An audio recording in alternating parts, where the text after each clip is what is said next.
UGA, game day, boy, we ball out. Pull up, put the whole conference in the doghouse. Leave them 6 feet, see me on the win streak. All-star status, go coach, and the bench deep. Right. Offense on 10, how we run it? Your best ain't nothing, we gon' send them boys punting. Yep. Black and red, got them dead on arrival. Defense, hunker down for the tie. Hey, you don't want it with the dogs. Film guy on it, you don't want it with my dog. Break it down, play by play, that's the day-to-day. Yeah. They know we ain't come to play, boy, it's UGA. Right. Kirk is smart, I cannot play the fool. Back to back, we did not come to lose. Back to back like we got something to prove.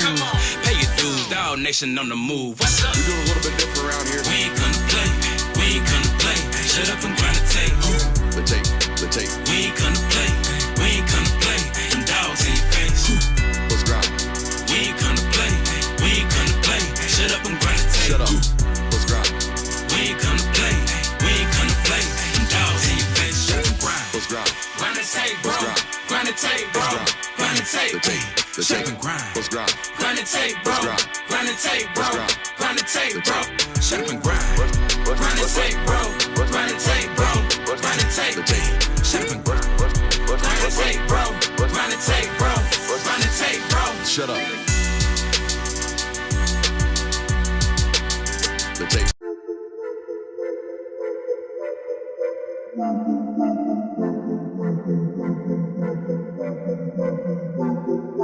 Welcome in, ladies and gentlemen, to MBR, or as we like to call it around here, Nothing But Rants, the show where I find topics that I'm oddly passionate about, and I pontificate upon them. These are not hot takes, but rather takes that I'm hot about. What's up? You like that? You really like that?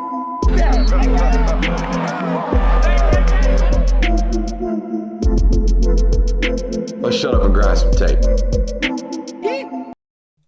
What is up, ladies and gentlemen? Welcome in to the Film Guy Network on a fabulous Tuesday evening here inside the studio on what is said to be a very chaotic show, as it is normally on Tuesdays during college football playoff selection time. All right, we are in the third week of the college football playoff rankings. This is the third data point we have of this college football playoff committee of 6 ultimate and final data points. We'll get that 6th and final ranking on Selection Sunday. So we don't have long, right, before we ultimately have final decisions on these ultimate 12 playoff football teams. We'll get another, like I said, data point tonight. But before that, we have an absolutely loaded show for you guys tonight. We're going to be talking about Lane Kiffin and Ole Miss. We're going to be talking about the Heisman. We also have things going on with Sam Leavitt in the news world out there at Arizona State. Kirk Herbstreit jumped from the top rope. Kirk Herbstreit said some stuff about conferences that made me think that he's an SEC hack,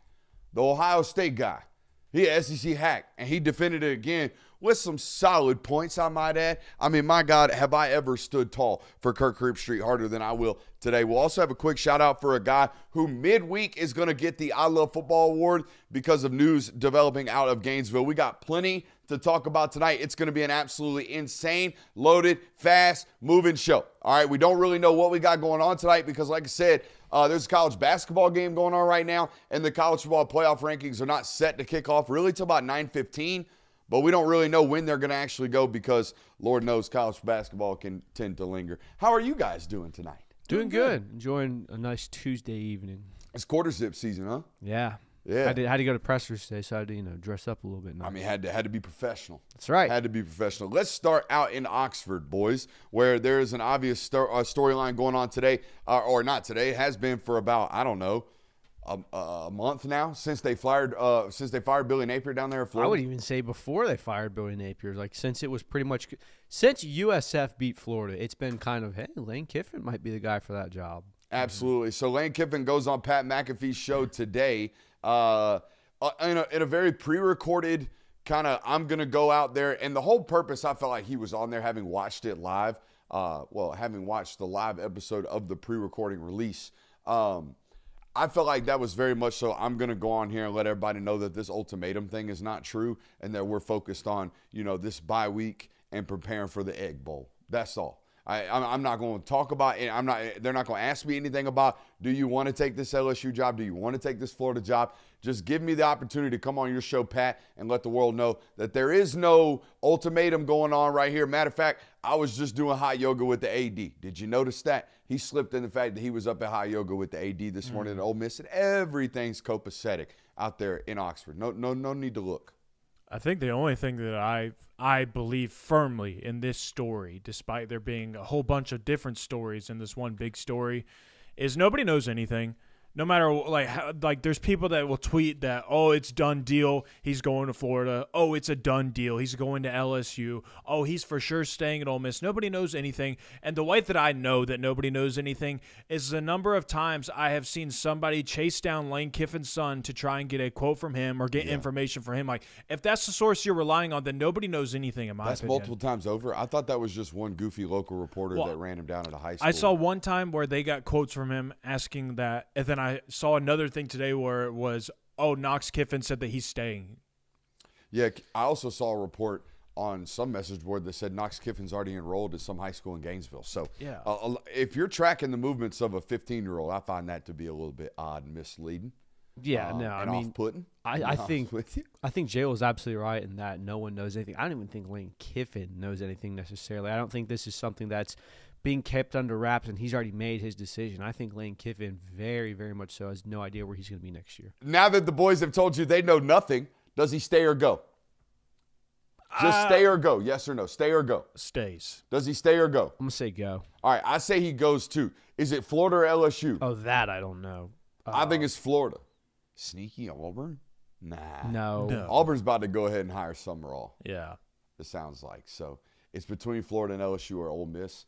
And it'll be interesting. I got a lot of questions about, like, hey, you claim to maybe one day want to be a coach. What if you were in this situation? How would you handle this? I think first and foremost, I'll tell you what I wouldn't do. I wouldn't address it at all. I would rather get clipped after taking a job of as if, like, this guy lied to us. Look at all these times he said he wasn't. He was being where his feet are. He's not paying attention to that outside noise. Don't worry about their narrative. I'm just coaching ball. And then you leave.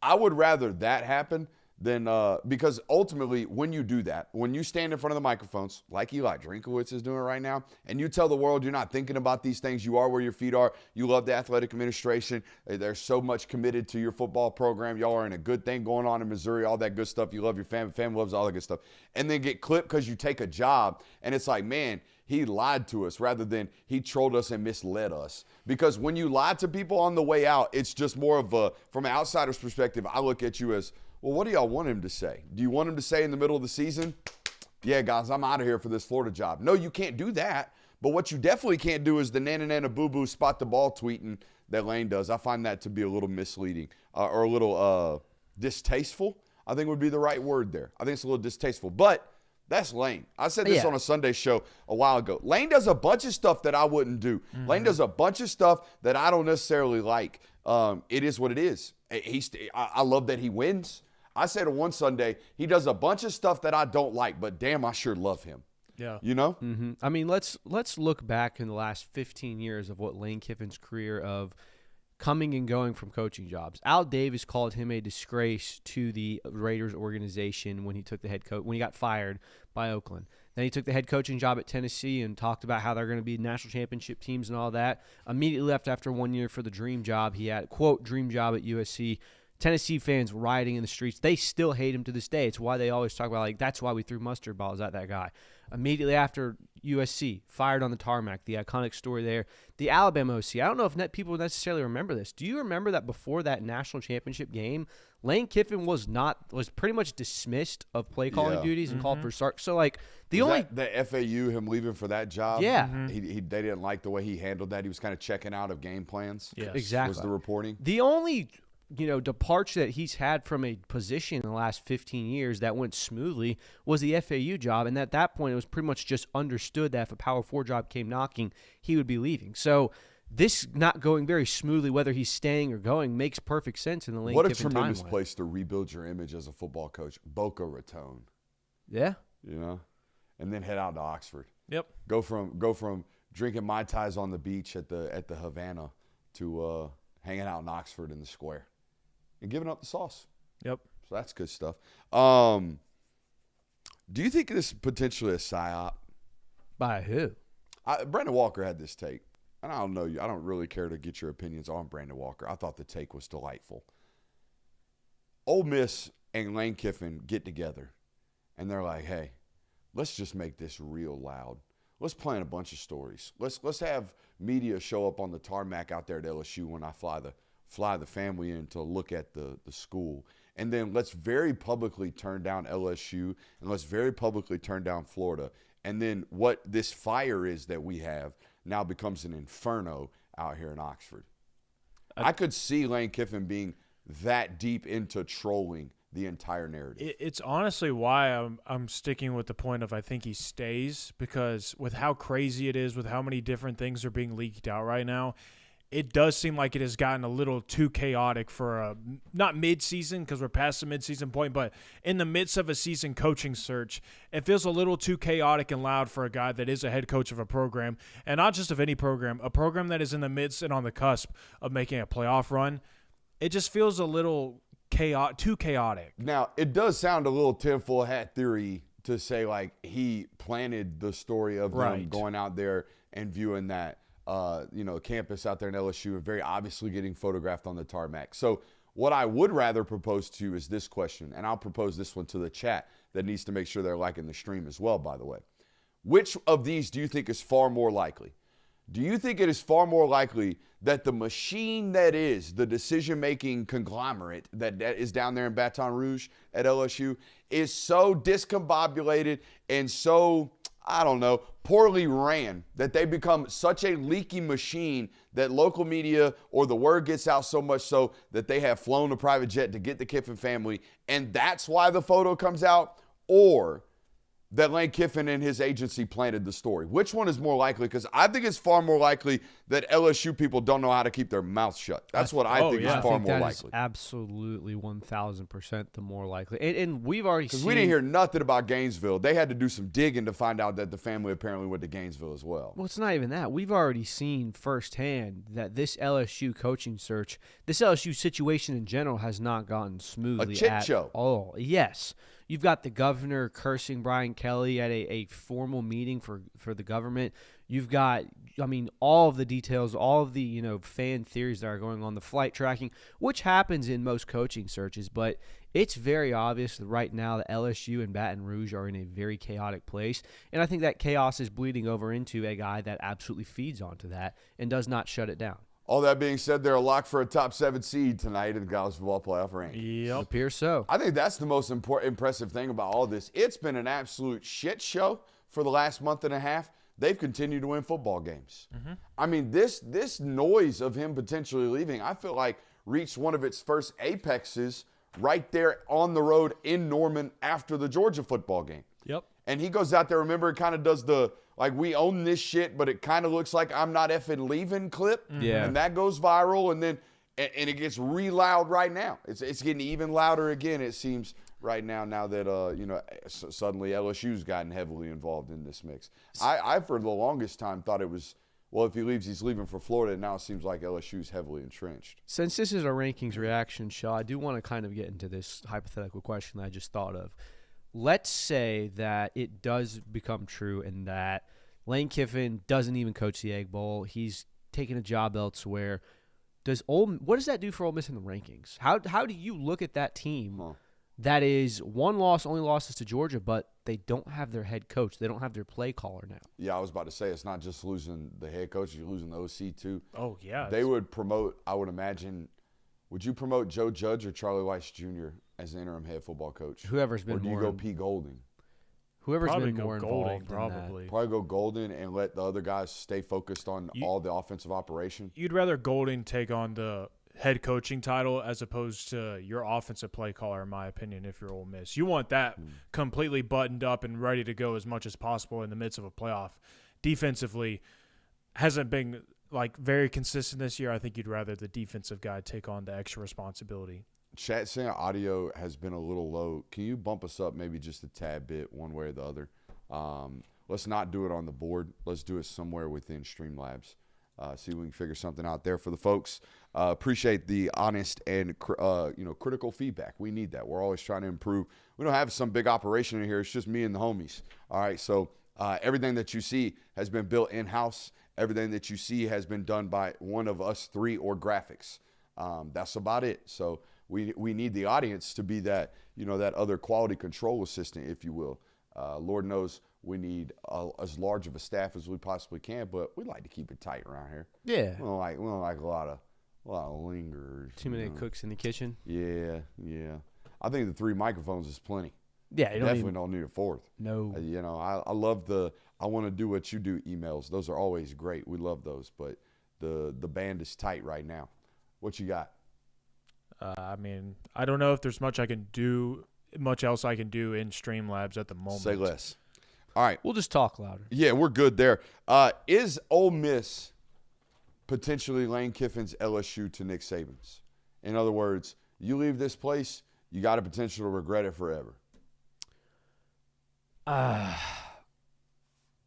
Here's my thing on the Nick Saban scene. And before you get into that, I should let everybody know, I know that Nick Saban might have won or did win a title before he left LSU. And this is still to be done and to be decided with Ole Miss. So go ahead. Well, I think it's also how much of that is Nick Saban genuinely thinking I regret leaving LSU as it is to cozying up to a booster donor base and to a place that he has connections to and no longer has to worry about playing them or has to worry about. I think that could very well be like, I loved my time at LSU. You know what? This is the one job I regret. This is a great take because that statement did happen to come on the campus of LSU during College Game Day. And it's not like he's ever come out and been Are you saying Nick Saban was placating to an audience? Is that what you're saying? I think he's done very good at that. Is he that gamey on the television? I would Very say well could so. be. Very well. Very savvy human being, you would imagine. So Nick Saban. and again, 6 national championship rings. I think if Nick Saban has any regret, it's probably leaving LSU for a head coaching job and then obviously what happened with the Dolphins. But I don't know if Nick Saban loses sleep at night saying, man, if only I had stayed at LSU. Ain't no regrets. Yeah, I don't think he has regrets in that regard. But for Lane Kiffin, this could very well be something because, you're at a point now where obviously he's still a relatively young head coach. But if you go to Florida or you go to LSU where the demands are that much higher and you strike out, you kind of have to go back to square one again. Now, Ole Miss might come knocking, come take you back, but I think that you're going to be pretty burnt by that fan base if you do leave them, so they might not want you. So that could be where the regret comes in. If you go somewhere else and you don't succeed, go, man, I had such a great job at Ole Miss. I could win 9, 10, 11 games, and I was a hero there. You know what sometimes I think about, wish could happen? I wish we had Twitter when Lane Kiffin was like a 30-year-old head coach of the Oakland Raiders. Ooh. That would have been insane. Watching a 33-year-old Lane Kiffin handle that shit show that was the exit of Neyland and Tennessee. Oh, my God, that would have been cinema. Yeah. But no, we get it now that he's sober. Could you imagine how off the rails he would have been? I say this as someone who has gone through this transition myself. My willingness to tell myself, no, you shouldn't do that now, far better than it was 3 years ago. I couldn't imagine, what this Twitter account would be like in this situation 15 years ago is all I'm saying. Bro, your Twitter 15 years ago was dumb. My Twitter 15 years ago was dumb. You know what I'm saying? His Twitter right now is insane. He trolls massively on Twitter now. Mm-hmm. Imagine what he would have been like at 30 is all I'm saying. No, yeah, because it definitely. wasn't like, bro, he was at his peak already in terms of powers at 30 years old. He was the head coach of the Oakland Raiders. Give him Twitter then? Wow. That would have been insane to watch. No, it would have definitely been something entertaining. Going back to the regret question, though, I think that's kind of at least me personally, I think that's how I would evaluate this decision if I were Lane Kiffin. And I know that you kind of have to project, and that's really hard to do, but just kind of put yourself in that position of, if I do leave this place, do I feel like I'll have more regret if I leave Ole Miss, or do I feel like I'll have more regret if I pass up on one of these jobs? And they go on and do great things, and maybe it never works out at Ole Miss. Like, will I have more regret if I don't take this job, or will I have more regret if I leave this current job? I think that's the way that I would try and wait. And again, that's really hard to do because you're trying to foresee the future a little bit. You're trying to project like what you think you could do at those schools, what you think you can do at Ole Miss. It'd be hard, but that's kind of the lens that I would take through all of this. Boys, question: who the hell wins the Heisman? Oh, dude, we don't know. It looks like Fernando Mendoza has it somewhat locked down based on the odds. The odds, but here's the thing, though, and I talked about this earlier in the week on another show. Before Ty Simpson You do lost, work elsewhere? What's going on here? I'll do hits with other people. I'm just fucking with you guys. But before Ty Simpson lost, it was the 4 leading contenders. Basically, none of that was going to be decided until conference championship weeks. Ty Simpson, Marcel Reed, Julian Sain, Fernando Mendoza. They were all on crash courses to play each other in the conference championships. Now, that still is kind of the case. Obviously, Ty Simpson's odds have taken a hit. But unless one of these teams loses in the regular season again, it's going to have to wait to be decided who has the best performance in their conference championship game, whether that be the Big Ten or the SEC championship. Well, there's some people that put their vote in before that. I agree, Yeah. and I understand, but I think that's insane. That's the weird part to me. I mean, Mendoza is in the lead right now because he's already had his Heisman moment, right? I guess you could argue Marcel Reed had his this last weekend, but I didn't feel as if that was – I mean, they were up 30 to – or what was it, 31-30 with like 6 minutes left in the fourth quarter. That was not like a last-second heroic – like what Mendoza did was insane in terms of a moment. What's up? Can we stop calling things Heisman moments when you dig yourself out of a hole you put yourself in? Yeah, I mean, the Marcel thing was a hole dug by the quarterback. I'm with you. And honestly, when you watch the tape, he left a lot still left there. I mean, it was not clean in the second half either. I didn't feel as if he played all that great, even though the stats say what the stats say. I felt like that was a lot of Colin Klein getting dudes running wide open. I was going to give the take that I thought Marcel Reed's Heisman moment was better than Mendoza's. Why? You came back from a deficit that nobody ever has in conference play. He threw for almost 300 yards in a single half and just absolutely boat raced the team in the second half. I know, but like Kirby said, you're like a large part of the reason why it was that bad. Fernando didn't play great against Penn State. Yeah, but the whole team did not. Oh, I'm not. They're neither did Texas A&M. They had drops. But that was – they were giving up explosives on defense. I just feel like how can you give somebody Heisman credit for coming out of a hole that they dug themselves in? Isn't it just net neutral performance? What's more impressive as a whole? What's more impressive, 1 drive or 4 drives and a half to come back and win? The one drive that Fernando Mendoza had, no quarterback has put together this year. I mean, he was sacked with 90 seconds left, clock running, 2nd and 22, and they scored. A touchdown, not kicked a field goal. Like the Dante Moore drive late against Iowa was impressive as hell. Yeah. But we got to get it in the box. He has a Heisman moment. I don't know who has and again, moments are not just like crawl back out 28 points, whatever. Most of these Heisman moments are singular plays. They're singular plays. Yeah, and I think because the game was that tight late. And boom, I won the football game. I'm of the argument that neither of those should be considered quote Heisman moments as great. I said this. A&M had his, by the way. Marcel Reed, fourth quarter overtime. Notre Dame spun out. Hold doesn't happen. He hits tight end in the end zone. He's had one of these. He's won a game on the last second. I agree. I don't think that one play should be the defining lead in why you win or lose the Heisman. Like Bryce Young took over the Heisman odds after that 2021 win against Auburn, where he was awful all game and then had that final fourth quarter drive to send it overtime. And I was like, oh, Bryce Young just has Heisman. I don't understand why we reward mediocrity for the first half or 3/4 of a game, but because you had one good play or one good drive, it all of a sudden is like that's why we think you're the best player in college football. I don't understand that person. And like my point about the Fernando Mendoza thing is like if Fernando Mendoza goes against Penn State, those are 270 yards, has 3 touchdowns, and Indiana wins by 3 touchdowns.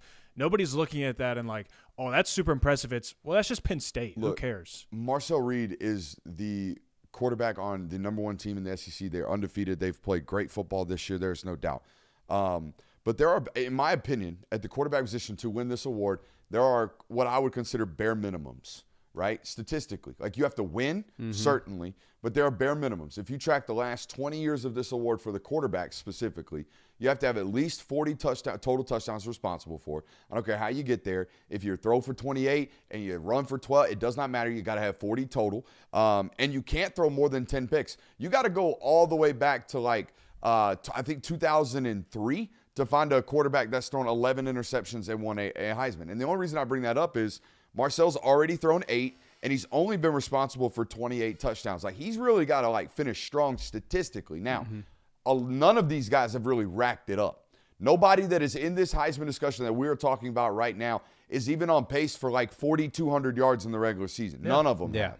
So this is going to be one of those odd years where whoever does win the Heisman probably hasn't had one of these goofy statistical years where we look back and go, damn. That's also part of the reason why maybe Julian Sayin has an argument for this.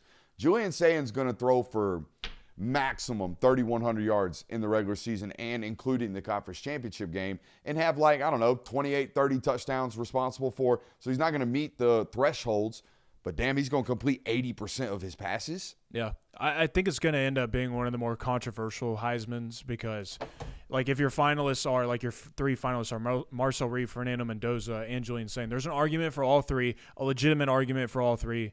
Whoever wins, the other 2 are going to be pissed. Now, let's throw a lob to the homies over there at Mac and Murray because Aaron Murray kind of slam dunked this one and gave the homer take that we don't have to now. Because if we give these statistical takes, we will get labeled a Georgia show. So let's let Aaron Murray, a Georgia legend, give this take. Go ahead and roll that beat. Versus ranked teams this season, he has a 94 QBR. Joe Burrow in his Heisman season had a 95 QBR. Bryce Young had a 92 QBR. In those ranked games, he has a 78% completion percentage, which is 4th in the FBS. He has 11 touchdowns against ranked opponents, which is 1st in the FBS. Only 1 interception and 3 rushing touchdowns. So against ranked teams this year, he has 14 touchdowns, the most in college football. Overall this season, 27 touchdowns, 3 interceptions, 70% completion. This is the other interesting part. The 7 other quarterbacks that have finished with a 90-plus QBR, 4 of them have won the Heisman, 6 were at the ceremony. In the red zone, crunch time, in the red zone, got to make plays. 21 of 30, 12 touchdowns, 0 interceptions, 99 QBR, the best QBR in college football. The fourth quarter, when you need him the most, only 7 incompletions in the fourth quarter. 7 incompletions in the fourth quarter. 43 of 50, 86% completion, 5 touchdowns, 0 interceptions, 2 rushing touchdowns, a 92 QBR, the best completion percentage in FBS. That is obviously courtesy of our friends over there at Mac and Murray over on YouTube. If you haven't subscribed to them, go ahead and do so. Great work over there by those guys. Murray also just got done with a Gunnar Stockton film review, so you can find out why he even believes furthermore that Gunnar is that guy. Haynes King getting love in the chat. Love that as well. This is obviously a football player. Diego Pavia in the Vegas odds as not necessarily a long shot, in the mix, if you will. Nobody talking about them as an outside shady 10-2 football team either. Nobody. No, they are not. Nobody talking about them. They got a chance to go to Tennessee and beat them too. So that could be a keynote win over a blue chip roster. Though by that point in the season, we don't know if Tennessee will be ranked, depending on what happens this weekend against Florida. Lots to talk about with that tonight. My ballot right about now would be Mendoza, Sayin, and Marcel Reed in that order. Well, there's 4 invites. Not always. The 4th would go to Gunnar. I looked it up today. There's 4 invites. Guaranteed? It said 4 invites. I've watched the Heisman ceremony every year since I was 6, and they've had multiple years where it's just 3 guys there. So I only put 3 on my ballot. But know. If I had to put 4 on the ballot, Gunnar gets the 4th. Really? Over Ty Simpson now? Right now. Ty's got a teeter chance. Off a little bit. Yeah, he's still got a chance. Again, here's where it gets so weird because it's all going to hinge on conference championships. Let's just say right now it goes chalk. Alabama wins out. Texas A&M wins out. And Ty Simpson has a great game in the SEC championship. He probably has a really good shot at winning the Heisman. Let's say the opposite happens. Let's say Alabama or A&M lose this week and Georgia gets a shot in the SEC championship. Gunnar Stockton has a great game. All of a sudden we have to talk about Gunnar Stockton not only because of what Aaron Murray just said, because he has shown time and time again he'll have had 3 really, really good performances against top 5 teams. So it's going to get very, very interesting. I don't think people need to sleep on Gunnar Stockton. Yeah, I think that both quarterbacks in the state of Georgia. Dude. Chill, I was about to do an ad read, bro. Dude. Sorry, no, keep going. Give your take. No, I just was adding in. It's all right. Both quarterbacks in the state of Georgia. Dude, we'll pay the bill. Sports show first. We'll pay the bills in a minute. Yeah, we'll pay the bills in a minute. We'll keep the lights on in a minute. Go ahead. Finish your take about I Haynes literally King. said I was just adding on that both quarterbacks in the state of Georgia are being slept on in this Heisman discussion of Haynes King and Gunner. That was my only point. Criminal to sleep on both of those. Yes. To be a sleeper in 2 categories, can't do it. Can't do it. Speaking of Sleeper, let's give a shout out to our friends over at Sleeper. Sleeper is a fantasy sports and real money gaming app that is focused on bringing you lovely people together through sports and gaming. It has over 6 million active users as of 2023 and is one of the fastest organically growing fantasy platforms in the entire world. They are operational in over 25 states, including the great state of Georgia. Head over there now and get a 100% deposit match up to $100 on your first deposit using promo code Brooks. That is Sleeper Fantasy Sports using promo code Brooks today. Y'all see we got some folks out here denying the homie Pete Nakos again. I don't know if y'all seen this, but Pete Nakos reported today that Sam Leavitt actively shopping himself in the market right about now, potentially thinking about leaving Arizona State, to which his brother, I think it was, decided to take to Instagram and show some messages that ultimately proved the story to be correct. He's just weighing his options. He ain't leaving yet. But that was in response to Nakos asking, can I go ahead and report that you're in the portal? Because apparently he's about to go in the portal. Let me look this up from Ari, and I'll tell you. But what do you think about the idea that Sam Leavitt might leave Arizona State? I honestly took it more as, which I know that Kenny Dillingham has shot down all of the allegations of him potentially leaving for a head coaching job. That's kind of what I took it as, is, hey. Jonathan, he lives next to his sister. I understand all of that, but I think that this might just be a storyline of, like, you know, maybe an agent getting in Sam Leavitt's ear of, hey, Kenny Dillingham is being talked about in some of these jobs. We need to be looking at the possibility of we may not want to finish our career at Arizona State. It may not be a bad idea for us to go and see what's out there, see who would be interested in us, kind of figure out where we would go next if this does happen. Do we want to follow Dillingham? Do we want to go somewhere else? Like, let's go ahead and weigh our options, see what's out there, but we can ultimately stay here too. So I found the tweet. This comes, I guess, from somebody named D_low2 that is associated, I would assume, with Sam Leavitt. It says, Dalen, hope you're well. This is Pete Nakos. Wanted to give you a heads up that we're reporting Sam is expected to enter the transfer portal and is doubtful to return to Arizona State. The person replies, why would you do that? That's not where things are right now. He's still deciding what he wants to do, which would indicate the initial reports are that he is actively shopping himself to the transfer portal. Your take on whether or not this means Kenny Dillingham is up and out, that's a great one. Don't know why the quarterback would feel the need to rush to get to the decision here. He gets free reign to leave whenever he wants. Well, like I was saying, I think it was an agent thing potentially. I'm like, hey, buddy, like, we need to make sure that we're not just a sitting duck if something happens. I feel like I think J. Will's theory is probably the most accurate on this of, hey, my coach's name is being thrown around a ton. I need to make sure at the very least I have some form of an exit strategy just in case that this happens. I mean, obviously, Miami is the only football team that comes to mind every single time we talk about a quarterback getting poached for millions. They are obviously there. But really, this brought up a take of mine, or at least stumbled into. It's really just Miami. Like, everybody else has got a quarterback of the future. Everybody. The big ones, the big spenders. Texas has got their guy. Georgia's got their guy. Ohio State's got their guy. Alabama might. Alabama feels Keelan Russell is going to be their guy. Keelan Russell should be their guy for an extended period of time. What was that? Our recording stopped. No, like, stream's fine. The recording stopped. But that, like, you see what I'm saying? Like, all the big boys that got the dough, all of them, A&M got their guy for at least another year, it feels like, in Marcel Reed. Like, most of these teams that got a lot of budgets with talented rosters that are, quote-unquote, a quarterback away aren't really a quarterback away. Like, even if Lane stays at Ole Miss, Trinidad's got another year. Yeah, but see what I'm getting at? I think there's also teams that are a step closer to competing in the playoff that are also a quarterback away. Like, Tennessee is going to be one of these teams in the mix. We expect Indiana. I think Fernando Mendoza runs out of eligibility this year.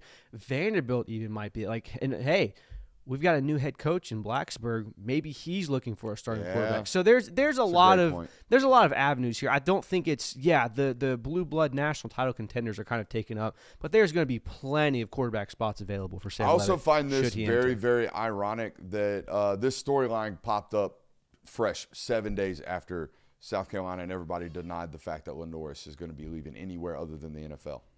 You know? Yeah. Oh, hey, Miami might be interested in poaching Lenoris Sellers. That one got leaked out to a bunch of big names last week. Oh, no surprise there. And it got shut down pretty quickly. And now all of a sudden Sam Levitt might be getting shopped. All I'm saying is there's very obviously one mega spender out here that has intentions to steal your quarterback, and we all know where they're located. They're down there in South Florida, and they find ways to lose games they should. Yeah, I mean, if there's definitely a team that fits the bill of going to poach a quarterback, it is Miami. But I don't think that Miami is Sam Levitt's only option. Miami's philosophy, too, in the transfer portal at quarterback over the last few years has been very consistent of it's a guy that has the opportunity to go to the NFL draft, but we feel like we can pay him to come back and elevate his draft stock here.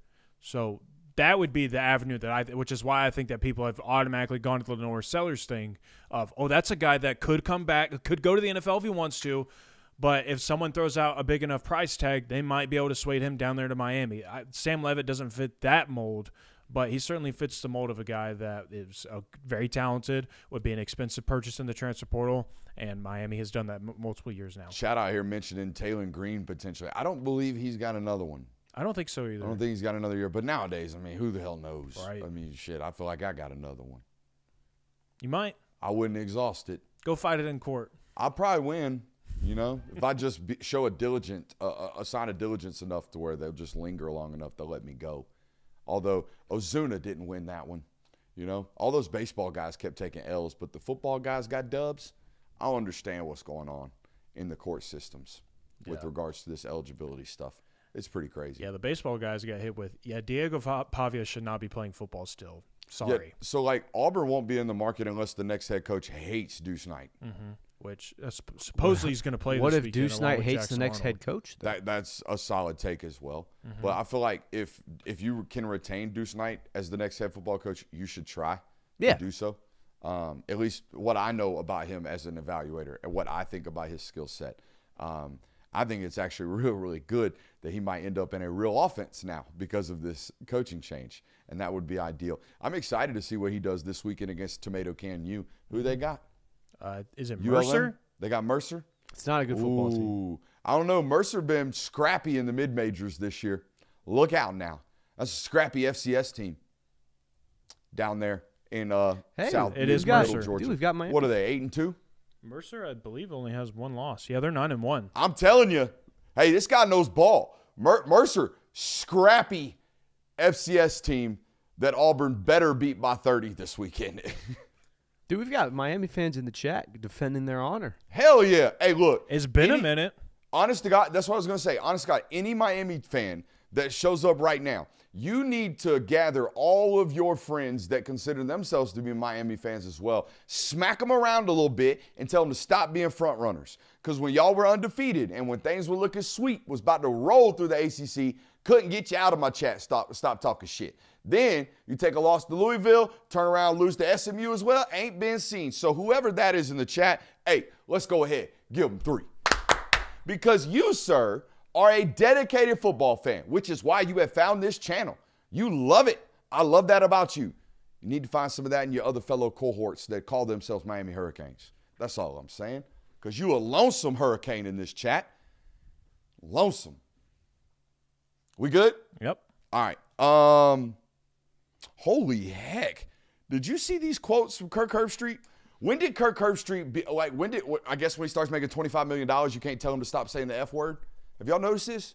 Yeah, I mean, I think it's Kirk for the first 20 years of my life went straight, clean, not allowed, doesn't say words that you're not allowed to say, And now he's kind of, there's multiple F-bombs in this quote I'm about to read. Yeah, and I think that's probably the product of him having his own show that's not over the cohort of ESPN and, having the mouse behind him saying, you can't say that, Kirk. So the mouse behind shout out to Kirk Herbstreit. Oh, boy. That is what he sounds like. That's a good impression.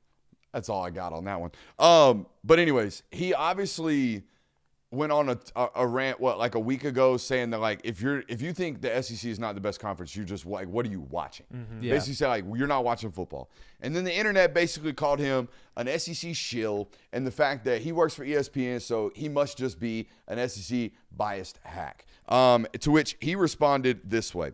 Quote, you can hate that. You can make fun of that. Do whatever the hell you want with that. That's the reality of the sport. That's the reality of the world. You can live in a fake world if you want to. I get so tired of that BS. He actually said it. I just get so effing tired. These people talking about the SEC, how much they pay you. Are you kidding me? I've been here 30 years. At some point, aren't you idiots going to realize that the people in the NFL that draft these players, they pick a lot of SEC players. Everybody recognizes the SEC is a step ahead of everybody else. Why is this so hard for people to put your arms around? Wake up. It's a reality. He went on to say that people will call rankings bias, to which he went on to say, look up where those rankings, people vote on those rankings are from. I mean, dude, he laid out the entire this is why we think the SEC is better argument that we've been laying on this network for like a year, it seems like, right in about a 90-second clip.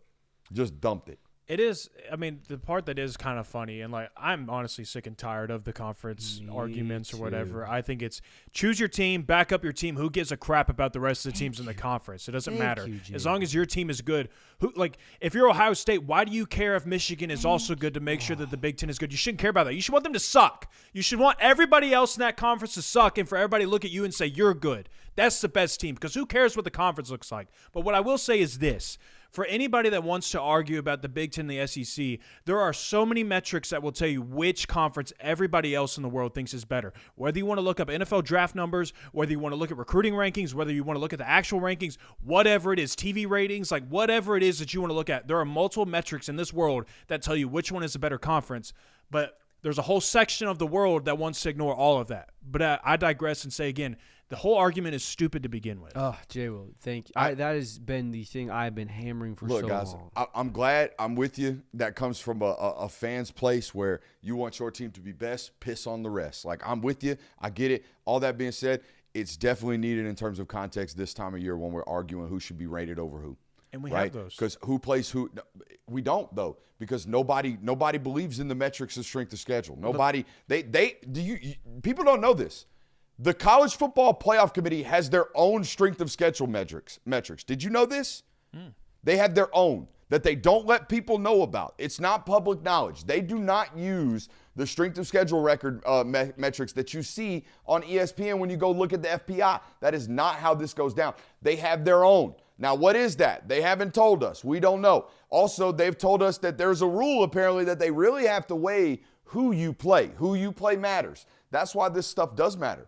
It does matter what conference is deeper. It does matter what the narrative is around depth of conference. It definitely matters who you play and what we think about who you have played, who you've lost to, who you've beaten, because we're splitting hairs at this point in the season. And that's why I said, like, there's plenty of metrics out there that will tell you right now. Did that game already end?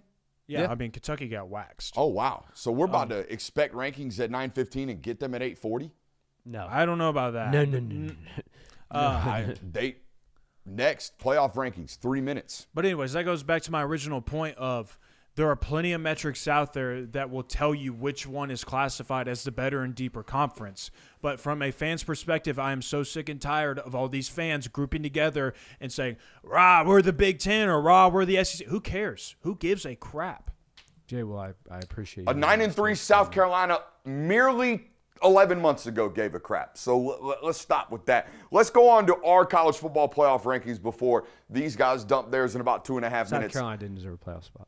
I agree with you, but they argued for it based off the metric of this conference is really, really good. Number one, clear cut, nice and easy, Ohio State. Now, last week, come on, PowerPoint. Last week on this network, we chose to put A&M above Indiana because Indiana squeaked out a football game against Penn State, and Texas A&M handled their conference game against a lesser than, who was it last week? Missouri with a third-string quarterback. We're doing the same exact metrics because we believe in consistency around here. Show me Indiana at number 2. We have flip-flopped them again because A&M needed a 28-point comeback against South Carolina.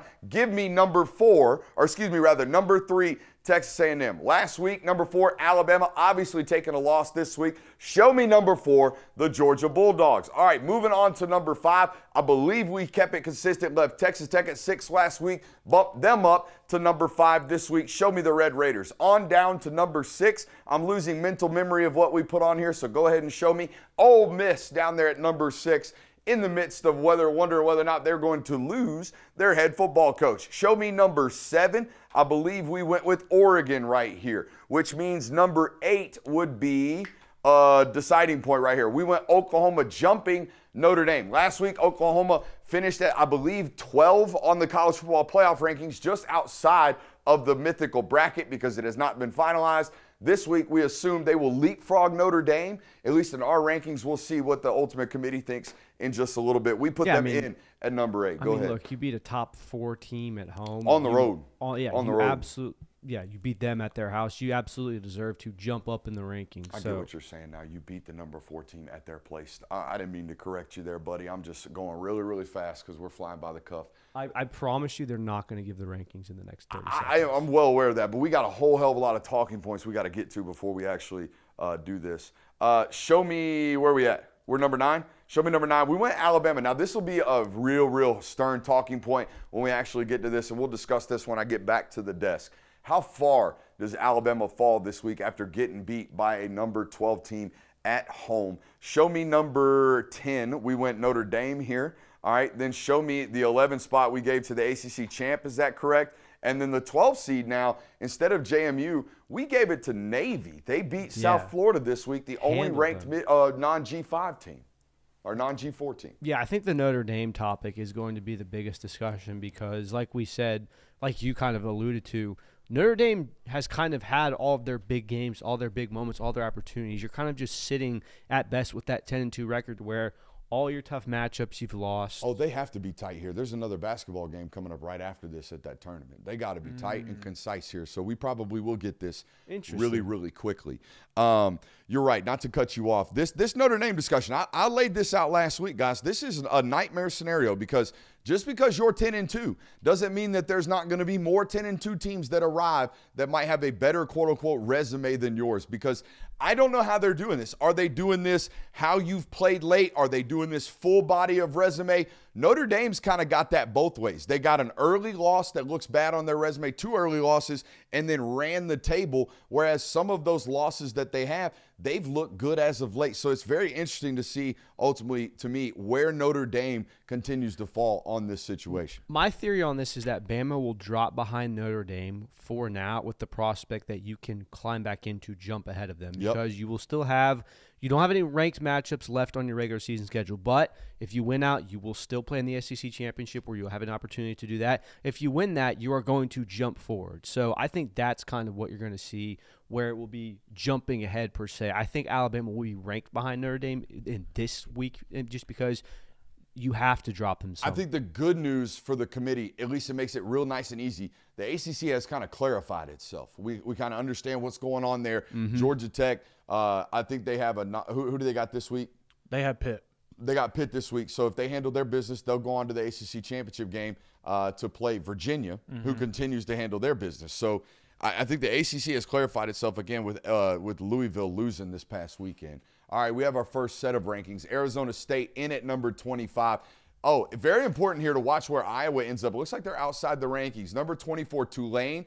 Number 23, Houston. Number 22, Missouri. Number 21, Illinois. The reason I bring up Iowa is one of these football teams that at 6-4 has played a lot of those top-ranking Big Ten teams quote-unquote closely. They're outside the top 25, though, so that no longer looks like a quality win. Number 20, Tennessee in at 7-3. Number 19, Virginia. Number 18, Michigan, the lowest-ranked Big Ten 2-loss team. Number 17, Texas. That means USC got a massive bump this week after a win over that team we mentioned, Iowa. Number 16, Georgia Tech. We would imagine USC comes in somewhere around here with 15. You would think so. You would think so? Like right outside. Yeah, with a good chance here to finish inside the top 12 with a potential win over Oregon this weekend at Autzen Stadium. So still a lot left to be done there with regards to the Big Ten. No love for Navy. None. No love for Navy. No love for the non-G5, which is so crazy because this is the same committee that at the end of the year will put one of these in after telling us all year, we don't think they're better than any of these football teams. How are you going to have USF ranked at 25 last week and then Navy beat them and not have Navy jump into the rankings? It's a great point, Jonathan. It's a tremendous point. Number 15, there they are, the USC Trojans in at 8-2. Got a massive one this weekend against Oregon, and then they finish with UCLA probably, right? I believe Rivalry so. Yeah, I weekend, believe you would so. imagine. Should be an easy handling. So of they that would have to football have team. USC jump a lot for beating Oregon. I mean, Oregon's a top 7 team, top 8 team right now in the rankings. So, Right. yeah, Vandy in at number 14. But here's the deal. It's not how far you – it's how many of those other teams in front of you are going to take another loss. Vandy still could potentially take another loss with Tennessee left on the slate. And I believe they play another SEC opponent this weekend. Number 13, Miami. All right, so Miami's gone up 2 spots after handling their opponent this weekend. They played NC State and beat the doors off of them. So good job by Miami handling business. And again, that makes this even more hairy because if they can jump up 3 spots by beating the bottom of the ACC, guess what? They're going to do that 2 more weekends.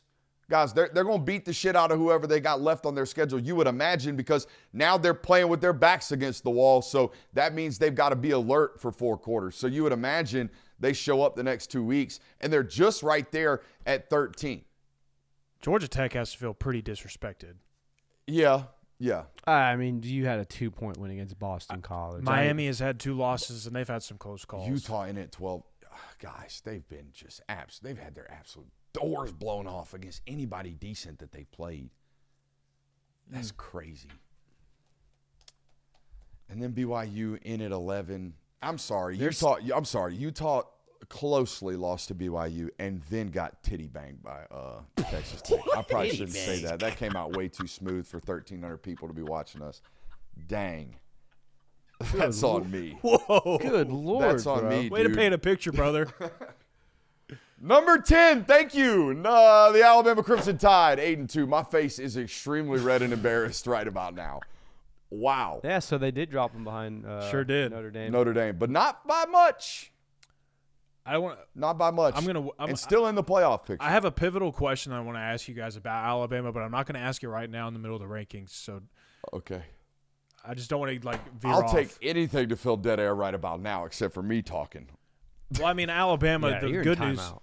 The good news is that you're at 10. If you handle business the next 2 games, get an SEC championship game, you're going to be all right. Yeah, I mean that was the path for Alabama. You're totally fine. Notre Dame at number 9, so they just stay put after beating a ranked Pitt team. Yeah, Yeah. which again makes sense. I think that you're setting up for Alabama to potentially jump Notre Dame, but with this loss, you do have to drop behind them. Come on, boys, we got to play the next play here. Hey, I my understand. apologies to the young ears. Hey, good job on playing the next play. Good job on playing the next play. Who we going to get here at number 8, Oklahoma? Yeah, I Oklahoma think in it's at Got to number be 8. Oklahoma at number How far 8. did Texas fall? I didn't even see that. Texas fell to number 17, so they Okay. fell 7 Yeah. spots, which is pretty much them telling the picture like, hey, there's Even gonna if have a to win be, against Texas A&M, you're probably not. you're gonna gonna have to have a lot go right if you want There's to get back Oklahoma. into this thing. Oklahoma in at 8. So that means probably Oregon here at 7. Oklahoma's in a desirable spot right now. Like, you beat Alabama to get yourself back into the playoff picture, and now you just got to take care of business the next 2 games because you're not going to be playing in the SEC championship game more than likely. Like, you just got to cruise on past these last 2 games. And it's not just that. Like we talked about for a while, the last 5 games of that schedule looked brutal. And Missouri and LSU have kind of collapsed from now. I know Missouri's still a very scrappy football team, but they're going to be on a hindered backup quarterback again. So Oregon indeed at number 7. So that would mean Ole number Miss 6, next. Probably Ole Miss. yeah, they'll go Ole Miss here. So they're setting, No. The Ole Miss and then Texas Tech. They're probably. setting Texas Tech up to potentially get a first-round bye. Question. Random hypothesis. I didn't even think about this. What happens if Ole Miss loses the Egg Bowl? Close. Last play. I have no idea. That's a great question. That'd be a really bad loss. Honest to God, like, are we – and we can get this one as done. Are we 100% sure? I don't mean to keep doing this to Notre Dame people, but, like, are we 100% sure that your resume is going to be 100% solid at 10-2 versus what could be a half dozen 10-2 resumes that you got to go up against, one of which has got a head-to-head win over you? Like, we keep being like, oh, it's Notre Dame. They're automatically in. I don't know that to be the case. Number 5, Texas Tech. Again, all of these possibilities could all happen. God forbid. Ole Miss loses a tight one to Mississippi State. USC barely beats Oregon, right? Now we got 3 more 10-2 teams in the mix, right? You see what I'm saying? It could be really, really hairy. Miami keeps winning out. It could be really, really hairy. I think at that rate, Notre Dame would be in over Oregon because you would have the head-to-head win over USC, the team that they would beat apply them. transitive property. You'd have to almost. Yeah. I mean, that's what they do when you get the tiebreakers. They do common opponents. So Number 4, Georgia in at 9-1. A rare football team right about now that is playing its best football. appears to be, yeah. I mean, the last 2 weeks have been – the last 7 quarters, I should say, of Georgia football have been very, very strong. Anybody else feel like they're peaking? We talked about this the other night. It feels like Ohio State's just on a steady climb, but it feels like Georgia's on a rapid growth. Number 3, A&M. Number 2, Indiana. And number 1, Ohio State. Let's see who they projected to win the ACC. Do you think they project Georgia Tech to win the ACC? They projected Miami. They'll probably just go – Well, they just went highest ranked team. I don't know how that's possible. I don't know how you can put Miami in at 11 and Tulane in at 12. Miami's not even really in the conversation right Is it now. Navy in the driver's seat to win the American? Yes. yeah, I don't know. This doesn't make any sense. Miami has they don't have an automatic bid because they don't have a chance to win their conference title game right now. Yeah, right now, no. That mythical playoff they threw up there is very, very weird. It says based on current CFP rankings, and then they put Tulane in at 12. Again, if you're going to automatically put a non-G5 team in there, hey, will you stand up and see what that number is next to Tulane? Did they actually rank that, or did they just put 12 there? They just put 12 there. Okay. 12. This is why you've got to show me 26 through 40. We talked about this last week. I've got Tulane. It says Tulane's ranked 24. I didn't think they had did they put a mid-major in there? No, that's what I was saying is like Tulane was the one that got bumped into the rankings. Last week it was USF. Yeah. Then Tulane gets bumped into the top 25 instead of I'm Navy. just losing my mind here. This is why you need to get the group of 5 out of this playoff.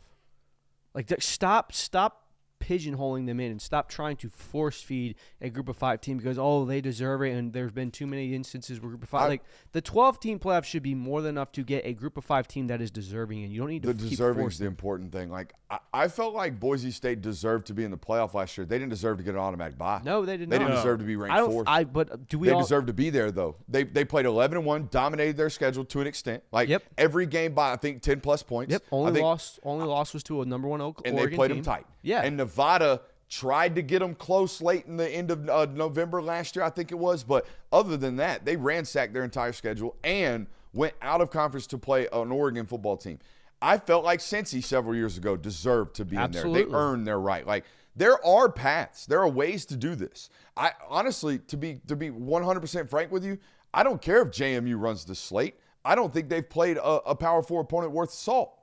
Yeah, I think if you're one of these football programs in the mid-major levels or the non-G4, you should stack your schedule because you're annually competing to do these things, and you're one of the best. Therefore, you can compete against the best. You don't even have to stack your schedule. Just play 1 to 2 ranked to top 15 teams a year. You might catch one and you might play another close to where it builds your resume up just enough. Like that's what the recipe has been. Cincinnati in 2021 beat a number 9 ranked Notre Dame team on the road, and that's what ultimately catapulted them in. Oregon, Boise State playing Oregon close last year was what got them in. Like play a top 15 team close. I'm just tired of seeing this. Oh well, they won the American Conference, so they have to be in now. Like that's ridiculous to me. I also think we can all determine what teams. Like we can all see when a mid-major team has gone undefeated and earned the right to be here, played up beyond their competition. Absolutely. At some point in the regular season and gotten one of these football teams and earned their right. Again, since he had, I think, 2 P4 wins in that year that they went on to play Alabama respectfully before they got their doors blown off in the second half. Yeah. So there are avenues. There's a way to do this. And it also has to coincide with down years. I think since he got a nod over a 10-2 SEC football team, if my memory serves me, like they got a break as well, especially because it was a 4-team It was playoff. Ohio State that year, right? Somebody in the Power 4 felt as if they got screwed over. It was the Big 12 with Oklahoma State and Baylor. That's what it was. Yeah. Oklahoma State messed it up winning in the Big 12 championship game. Correct. Beat Baylor. That's what it was. Good Correct. call. But yeah, no, make sure you're liking the stream, folks. Got a lot of people watching tonight. If it's your first time watching us, we do this every Monday through Thursday live from 8 o'clock to 10 o'clock. I also believe we do film work better than anybody else on the internet. Make sure you're subscribing. Make sure you're hanging out. Go ahead. we should probably go ahead and talk Super Chubs real quick since we're at the top of the hour. If you want. Okay, I feel like we've got a whole hell of a lot more talking points to squeeze out of these rankings. We can go ahead and do that. I did want to ask this question about Alabama because I think they've been kind of put in a iffy situation, if you will. So Alabama obviously still has the opportunity to go play for an SEC title game because they only have one conference loss at the moment. If they beat Auburn, they are in. But what if Alabama goes to the SEC title game and they earn a third loss? They're sitting there at number 10 right now. Probably not going to move up beating Auburn. Like, they could move up depending on what happens ahead of them, of course. Earning a third loss. What was SMU ranked when they lost to Clemson in the ACC championship game last year? It's a great question. They were ranked like 9th, I believe. They had to be on the fringe. I only asked that because they set and look, these are brand new committees every single year. But if you don't think the power brokers that are outside of this college football committee are letting these folks know you are not going to be punishing our member schools for conference championship games, then I think you're misled. I agree. SMU And that's how it you know, should be. I agree. I do not think we should ever enter a world, and we're already there, guys. We are at a point now where every fan listening to this that is in a situation where, do we want to play in a conference championship? That's sad. I'm sorry. I think that is sad that we have gotten to a point now, and I understand why. We think there's obvious more importance in the college football playoff, and we want to be healthy, and we want to catch the right seeding and all this other stuff. But all this lobbying, to me, is so – it's not what this sport is supposed to be. The game of football is supposed to be go out there, put your body on the line, and win every game you tee it up for. And that means you should want to win every single championship you could possibly rack up on your way to doing it. And I know these football players don't feel this way. They don't talk as if they feel this way. I saw LT Overton talk about this today. I want to win an SEC championship. It's hard to do. It's very, very important. But in the back of your mind, you're kind of thinking like, I don't know, do we? You know, like the fan base definitely does, and I hate that we've gotten to that point. That feels bad for me. Which is why, J-Will, I think that even if Alabama loses that game by 20, you have to keep them in. I don't think that there's an avenue to where I think the rules should always be you can only move up in conference rankings in conference championship weeks. Now, there might be a scenario one day when you have all of these teams in the conference championships and one of them gets forced out because of the other, but I think that it would be a very big disservice to the sport as a whole if a team be within the top 10, lose a conference championship, and then be knocked out of the playoff. Yeah, and now it should be noted, though, that last year it was, are we taking SMU or are we taking 3-loss Bama or 3-loss South Carolina? This year it's going to be, would we take Alabama in that scenario, or are we going to take these other 10-2 teams that are sitting right on the outside? Yeah. That's where I think it differs a little bit. Also, by the way, Alabama's lost twice in the last 3 weeks. If that is the scenario. Yeah. Yes. If what you're laying out is the scenario, Alabama has lost to Oklahoma, beaten Auburn, and then turned around and lost the SEC. And the other thing that makes this interesting also is SMU was a one-loss team when they lost the ACC championship last year. Mm-hmm. They still had a better record than Alabama and South Carolina and all those other 9-3 teams that were really thinking they should have got in. So you are right. That could make things interesting because Alabama already has those 2 losses, and they have the worst loss out of anyone in the top 15. Yeah. So it's very interesting, but I don't think it should happen. All right, let's do Super Chubs right quick. And then, we can do transition to the local hour, but we still got a lot of national topics left, right? We still got best bets. We still got other stuff. Yeah, unless we just want to roll that over. It doesn't matter. Oh, we love best bets around here. We do. Bryce Brown said, hey, guys, I listen to every episode, but noticed the audio has been much quieter. We're going to try to address that. Probably a gain switch we need to flip over there on Streamlabs. Brandon Cutchin says, how can Lane call plays and be a head coach effectively? I've always said, I don't necessarily believe you can. I believe in this wholeheartedly. But I've also said, like I said earlier, Lane does a bunch of things that I do not like, that I do not believe in, but I love him as a whole. Maybe he is the anomaly. Maybe he is the one that can go on and win these things. I don't necessarily believe that to be the case, though, because there are things we've seen Lane do over the years where it's just like, how did you lose to Florida last year? Mm-hmm. How did you lose to Kentucky last year? Why was that game close last week? Like there are certain things where it pops up. And look, maybe that happens to every football coach. Maybe he will be the one. I just don't ever subscribe to the theory of you're going to be the one. Like if you're going out here and my game plan is I am going to be the trailblazer that does something nobody has done in the last 25 years, I don't know if that's an ideal strategy. And I feel this way about Mike Elko. I do. I feel this way about Mike Elko. And maybe it's easier to call defensive plays because you're not necessarily scheming. You're kind of reacting to what offense is doing to you. I have no idea. But to me, it just seems like I wouldn't be out here doing it. Gentlemen, I'm trying to get a picture with y'all at Charlotte game this weekend. I got end zone seats. It's my first UGA home game. Went to Mississippi State. So here's the deal. The homies will be – who's with me this week? It'll be me. So Christian will be in the box until the last 5 minutes of the football game. I'll be on the field the entire time. I would assume if you're in the end zone, you're probably in the nice seats, not in the student seats. Probably. Over there on the west end Could zone. be a You're probably in student. the east end zone. They're all nice seats. If so, I'll walk by you 1,700 times. Just say what's up. That's about that. New rule: no merch, no photo. No merch, no photo. If you don't come to the game rocking the merch, I can't take a photo of you just because you shouted my name You out. can take a photo with them, though. Oh, yeah, for sure. I will take photos with anybody who asks. But used to, if you hollered at me during the game, I would take a photo of you in the stands. It would be in the photo album. Can't really do that anymore. You've seen the photo albums. It's nothing but fan photos and, like, we got games to shoot. You know what I mean? So if you wear the merch link in the bio, we'll get a photo taken. We had a guy show up to the tailgate with merch and had a marker for an autograph. For Wow. one Brooks Austin. Wow. I've got my autograph game down. Absolutely down. I even put a little grind the tape on there. Oh. Oh, wow. Little grind the tape. We love to see it. Transition? Let's do it. Hey, just go play some middle music for him and then smack him in the head with a ditty. How about that? All right. Oh, my God. For you 1,300 people that are brand new to this network, welcome in. Now, I know obviously all 1,300 of you aren't new, but some of you are about to get woke up by some ditty.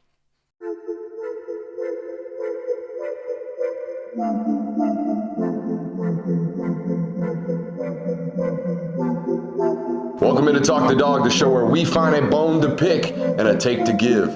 These are not hot takes. These is dog takes. Can I talk that dog? What's up? You really like that?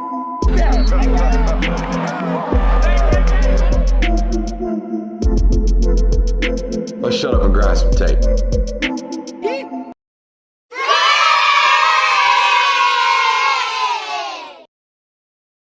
Let's shut up and let's grind. You see what I'm talking about with the ball placement right there on the camera angle from the backside. We got to our back foot and held it firm. Look, we got to make these guys run through us. Do you want to talk about you want to know what it looks like when I say he does a great job swallowing a human being up? This is what it looks like. Okay, we're gonna take our mass and we're gonna absorb and just he's all mine. He's right here in my parking spot and he ain't going nowhere. That's absorbing a man right there. Hey, we gotta continue to swallow up humans over here. We gotta stay doing it. All right, we gotta stay doing it. We gotta remain firm. Gotta remain firm on that inside hand, Micah. I need you to chill out. I'm trying to grind over here. All right, I think we gotta ride this just a little bit longer. Ride. Hey, put it down in there. Put it in the belly. Go, and then get out. Some of these guys are real long anyways. Because we got what? We got 2 Ds in one hole over here, right? Great finish right here, 3. Great finish right here, 3. Take it to him. You ain't got to do it right. Just do it hard.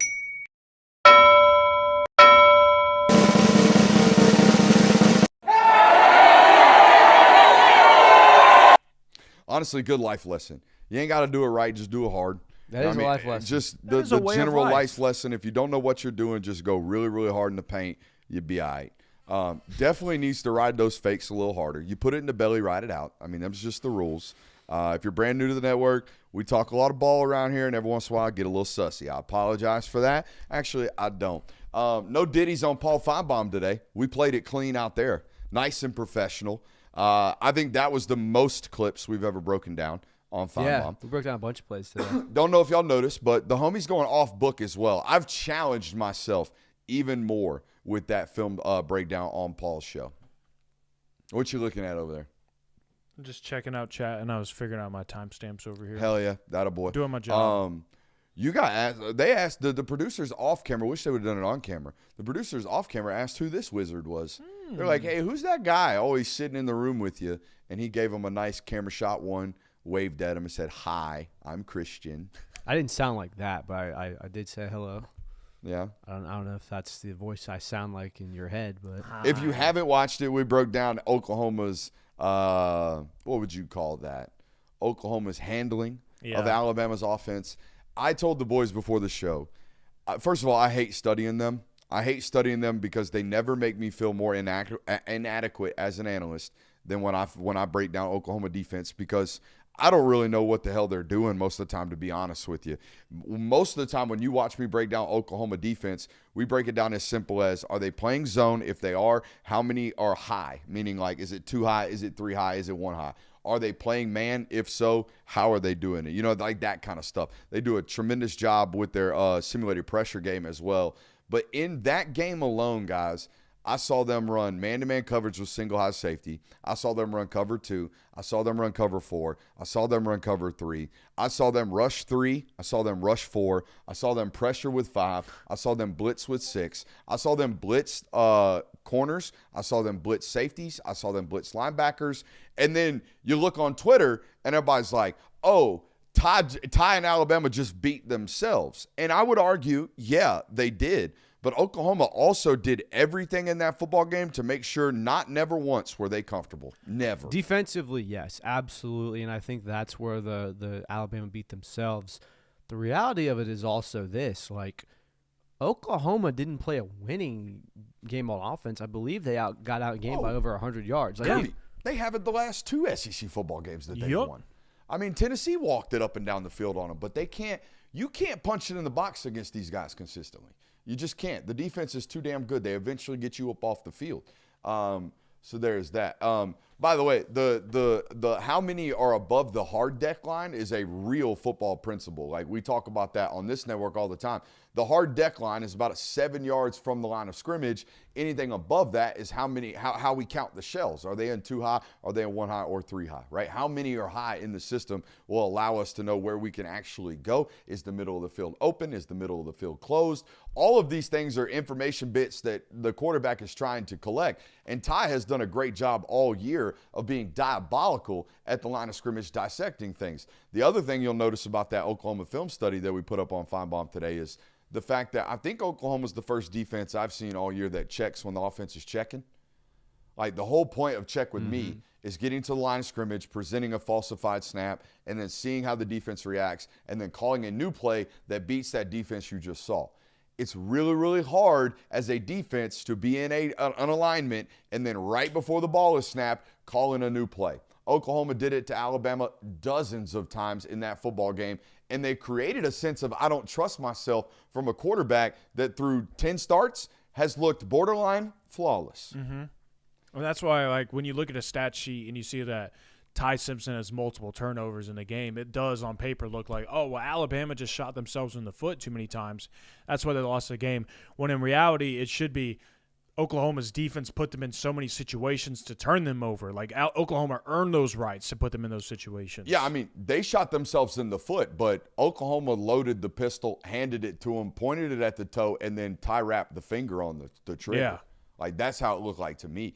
it's also you come into that game hobbled when you are one-dimensional. You're on one foot as it is. Kirby, you were in here. How many times today were we breaking down film of an automatic, they're passing the football on 1st and 10?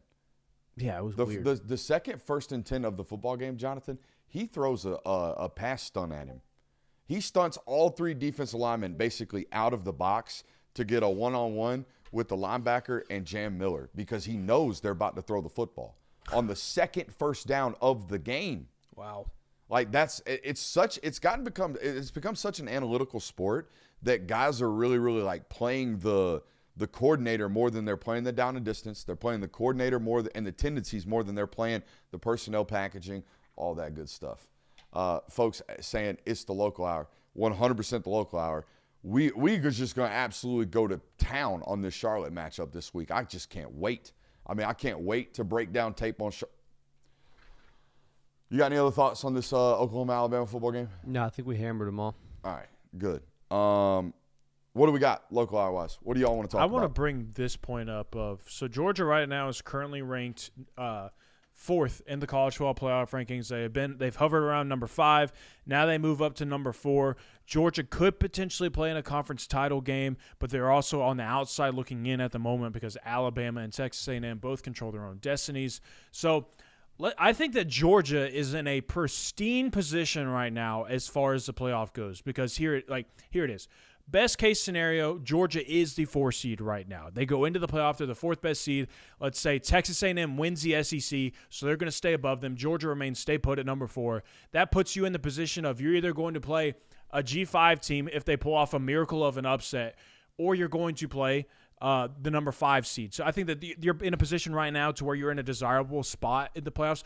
Or worst case, you're probably going to be number 5 because Texas Tech is going to win their conference championship. So if Georgia doesn't go to the SEC title game, Texas Tech will win the Big 12. They'll jump Georgia. Georgia doesn't get the first round bye, but the concession there is, you get a first round playoff game at home against a G5 team. All assuming a win over Georgia Tech. Yeah. Which Buster's had him. He's had the number for a good bit now. Now, that defense over there at Georgia Tech might give up 50 on next Friday. Yeah. Is that next Friday? Yeah. We're already at Thanksgiving? Yeah, dude. Yep, dude. Man, that's Holiday crazy. season comes. I forgot what I was going to say. I was talking about how desirable Georgia's position. I know what I was going to say. You've put yourself in a situation where there really are no bad scenarios as long as you handle your business moving forward against Georgia Tech. I mean, I think what is the most ideal situation? Probably don't play in the SEC championship game, get James Madison at home. Yeah, I think that if you get into this position where you don't play in the SEC title game, but you stay in the top 4, so you get a first-round bye, but you also don't play in the SEC title game, like that's a long time to go without playing football. Like that is an entire month where you're just sitting there, waiting to find out who you're going to play. I think good news is either way you're getting a bye. You're either not going to play on championship Saturday or you're going to get a bye in the first round of the playoffs, one way or the other. And I think that's the part of the argument as to why you don't want to play in the college or the SEC championship game. And everyone talks about how, but if you win, you get a bye week. Well, you have a bye week by not playing in the SEC championship game. While, Georgia and Texas were going at it in an overtime matchup, Tennessee was sitting at home resting. Ooh, hot take theory. Alabama is obviously rated below you right now, but has the path to the SEC championship game. What happens if they go to the SEC championship game, lose, all right, and you're higher rated than them in the 4 spot? And now you don't play in the SEC championship game and you get a first-round bye. Your last college football game will be on Black Friday, and you won't play again until after Christmas? Yeah, that was the scenario we laid out. I don't love that at all. Yeah, New Year's Eve. You're going 6 weeks without playing football? Yep. I don't like that at all. I don't like that for anybody. No. Here's another scenario that no one has even thought about that's not great. Let's say Texas A&M or Alabama loses. You are in the SEC championship game. Mm-hmm. You then drop an egg to Georgia Tech and lose that game. You then have to lose to Georgia Tech, so you're a 2-loss team. Then you go to the SEC championship game. If you lose that game, you're probably still going to be in the playoff. We just talked about how 9-3, but you don't want to make that an issue. But even if you are, you're one of these back-end teams. You then have to play on the road, so you get no bye week. You have to play in the conference championship still, and you'll be on the road for the college football playoffs. So this Georgia Tech game is much more important, I think, than people realize. And I know that, there's the assumption that Georgia fans always win this game, and they rightfully have understood that. And, they have proven that over the last decade that this is a game Georgia traditionally wins. But this game is a very big deal. Oh, for sure. I am and not to do the thing but I mean, it's always an important game to Kirby as well. Like, we've known that as well. Like, this game matters to him. So I don't think you have to necessarily worry about the program approaching it that way of, we're set, boys. We're going to be all right. Like, we've done everything that we need to. We got out of conference play with 1 loss. We're set. But, I mean, it's still pivotal for the positioning that you want in the playoff. There's an obvious presumption that Ohio State is going to win the college football playoff. Is there any preference of avoiding them as long as you can? Or are you of the belief that you get them when you get them, you got to beat them when you got to beat them? Yeah, beat them when you get them when you get them, in my opinion. I mean, I love that as a fan, as a media member. Get them some bitches on January 20th. That's all I'm saying. Let me cover that thing till its wits end, and then you can get beat by Ohio Yeah, State. but I mean that's the media. Let me milk this cow till selfishly, I would like to talk this local hour well into January. Yeah, no, I mean that would make Would be nice. That would make our jobs a ton easier. Man, So you just made me think about if Georgia does get in this scenario where they don't play in the SEC title game and they get a first-round bye, local hour for an entire month. Well, 6 weeks. We have to preview a matchup that we don't know what it's going to be yet. And, Jonathan, a national signing day that has been wrapped up since late June. Yeah. Mm-hmm. Like, if there's no ball over the next 6 weeks, what day is signing? I need day? ball. The 15th, I want to say. Oh, the 5th. Is it It's really? the 5th or the 7th, something like that. I think it's first weekend of December. Oh. What do you got for me? Early signing day for college football is the 3rd through the 5th. So it'll be on the This 3rd. guy knows ball. So it'll be on we'll do our Isn't show. that on when the 3rd. title game is? SEC title game? Yeah. SEC title game is December 7th this year, I think. That Saturday, that first Saturday of December, wherever So that falls. it's the leading up to the conference title game. Yep. Okay. Mm-hmm. Huh. If you remember last year, I think there was a flippage, or was it maybe that was SEC Media Week? Wasn't there some recruiting drama between Georgia and Texas on SEC Championship Week on National Signing Day last year? Justice Terry. There Justice was Terry. some talk there. And then Tyler Atkinson at SEC Media Day this year, right? Isn't that correct? yes, Yes. SEC Media Day was Tyler Atkinson. Yeah. So, and one more. Well, Dylan Raiola was the late flip for Georgia. SEC Or that Media was 2 Day. years Texas ago. got him twice, I felt like. Oh, the James Johnson. That's what it was. The kid down in Miami. Mm-hmm. Yep.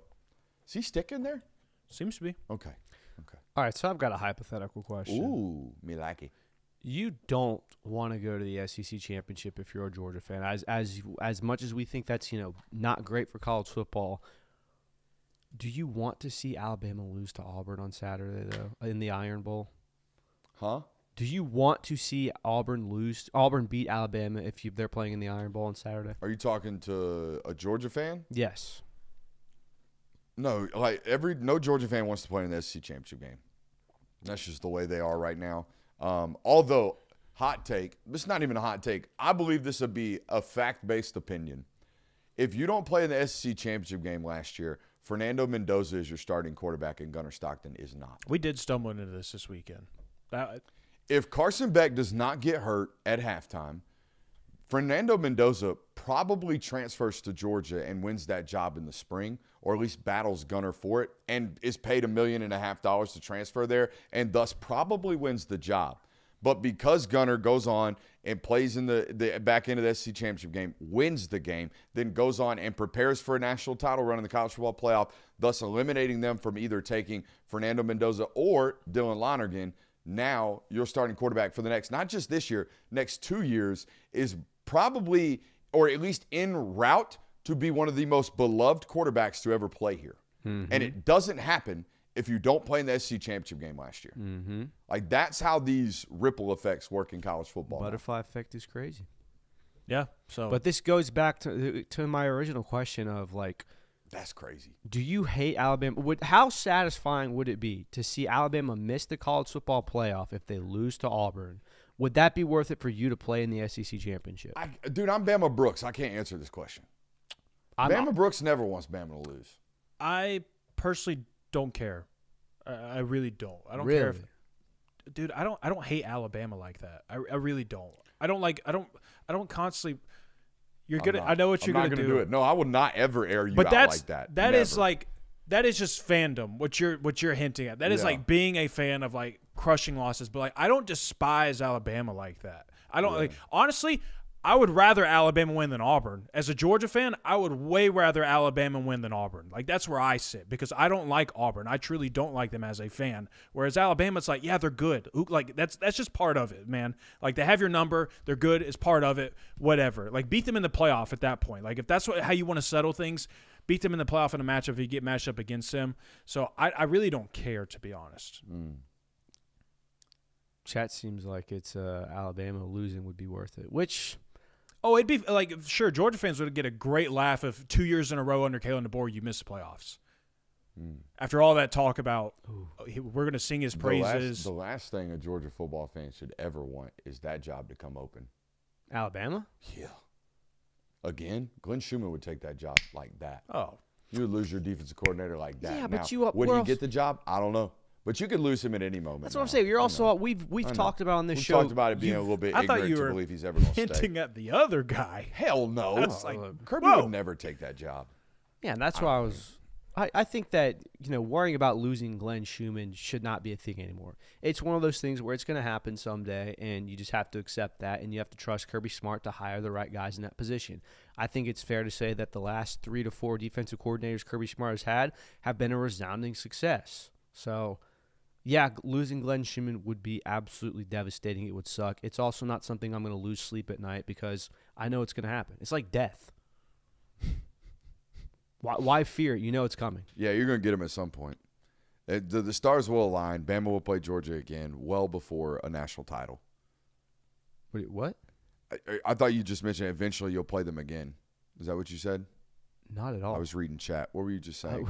What? I was talking about how you shouldn't worry about losing Glenn Schumann because you know no, it's inevitable. it's going to happen. It feels inevitable at this point. Do y'all have top 5 moments in Sanford Stadium this season? I did compile a list. All right, get your compiling going on. I'm gonna jot a list myself right now. Go ahead, Jay Will, and ISO this. All right. My top 5 moments from Sanford Stadium this year. Now, correct me if I'm wrong, but I didn't have to actually be there for these moments, right? No. Okay, because I did the ones I was there for. But. Okay, because, I mean, I had the Texas game, and I had the Austin Peay game, and I had the Kentucky game. So finding top 5 moments from basically one game was a little challenging, but I was able to find a way. So I'd only had one from a different game that I wasn't at. But all right, here you go. Number 5, the Austin Peay game. There is a thunderstorm. There's lightning popping all over the place. There's a delay at halftime. So all that's happening if you remember this one. They moved up the kickoff time because it's like all these football games are being impacted by weather. So at halftime, there is nobody sitting in the stadium because they were told to evacuate their seats and take cover. Well, up at the Greek row section, there are a bunch of fraternity guys with their shirts off, swinging their shirts up in the air at one of the highest points of the stadium on metal bleachers, while there is gigantic spurts of lightning popping off behind them. And they're just vibing out, having a good time. That was one of my top 5 moments. So that's number 5. Number 4, the addition of the bracelets in the stadium. Ooh. Those have been impeccable. I know it sounds like such a small detail to a night game, but when you're there in person, it is just majestic to look over, especially from the view of the press box. Like, it really heightens up the environment, in my opinion. Like, when they're singing the national anthem and you get sprinkles of red, white, and blue throughout the stands, and then they're blinking during the Georgia Bulldogs chant on each side. Like, the way they coordinate it, the way they do it, I have absolutely loved that. I thought that was a great addition to the atmosphere. Number 3, Georgia's offensive performance versus Ole Miss. One of the most cleanest, something you probably could never replicate again almost. Like, that's how it felt. Where you don't even send the punt unit on at all. You score on every single drive, essentially. Gunnar Stockton doesn't have a single incompletion in the second half. You go up against one of the best offenses in the country, and you outduel them in their style of a football game. That was an incredible moment from this year. Number 2, first game back. That first time being in Sanford Stadium during the season, like the season is here. Now it's game 2 for me, but like the first time entering that stadium, being in Athens on a game day for the first time of the year, it is such a great feeling of like, man, we are so back. Like, we waited all this time and we are here. The season is here. And then number 1, just the entire Texas-Georgia game. Like that is what college football is. That is what Sanford Stadium at night should feel like every single time. A ranked matchup late November. You got playoff hopes on the line. You got SEC title game hopes on the line. All this stuff. That game delivered in all aspects, from a Sanford Stadium atmosphere, from the celebrities being there, everything. Like the entire game, it absolutely delivered. So that's my top 5. Are yours of a much more serious variety? So what do you mean serious variety? Like mine are a little bit more interesting. A little off the wall. Go ahead. Yeah. Go ahead and get Least favorite, number 1, pregame trivia. It's the only one on the list. Just got to get rid of it. Don't need it. I don't need to know how disassociated the new students are from actual Georgia football. I don't need to know. I don't need to know at all. Yeah. One poor child thought Larry Munson was the voice of the Georgia Bulldog radio network for 6 seasons. Like, we can't have that. Yeah. Like, we don't need to be displaying our school pride with the fact that none of our students know anything about ball. Probably need to get rid of it. All right, actual things that I like. Number 5, no paint on the kicks. Now, only those who have on-field credentials will know about this. They spray paint the pee out of that field in the middle of the winter because the grass dies down here, and they don't like it looking not green on television. For some reason, they haven't been painting it as hard this year, so my kicks have been clean. We love that. Number 4, my Georgia State Patrol homies. The idea that we got folks in the blue and orange cars riding for the Film Guy Network, we love to see that. Every time I see those boys, they got a smile on their face. They're happy to see the big-headed guy. We love to see those folks down there. Number 3, Boop and Ugga. I've been getting real close to the family that handles my man Ugga. The Seiler family, yeah. Yeah, the Seiler family. They may or may not be listening right about now. The Seiler family, big fans of the Film Guy Network. Ugga, big fan of the fat-headed glasses-wearing guy. Been booping the hell out of Ugga lately. Number 2, coaches interrupt and walk and talk. This has happened multiple times this year where we haven't stopped recording, but we've almost had to because coaches want to show some love. We love to see that. Number 1, the most hilarious interaction I've had all year with any individual at a Georgia football game. The young man that helps out with the, what do you call that little dome thing they hold for the sound? The little plastic dome? Yeah. There's a guy that walks around with his little cable and makes sure you're not stepping on the cable. And if it ain't his twin, it's his doppelganger. He looks just like my local attendant at the local Wendy's that I'm constantly hitting post-game for a little Baconator, no bun. You know me and my carnivore meat-eating self. I'm always hitting up the Wendy's, and that guy looks exactly like him. And I walked up to him about 2 home games ago, and I said, man, I'd never ask you this, but I have to. It's been burning at me all year long. Do you have another job? And the guy goes, of course. And I said, do you work at Wendy's?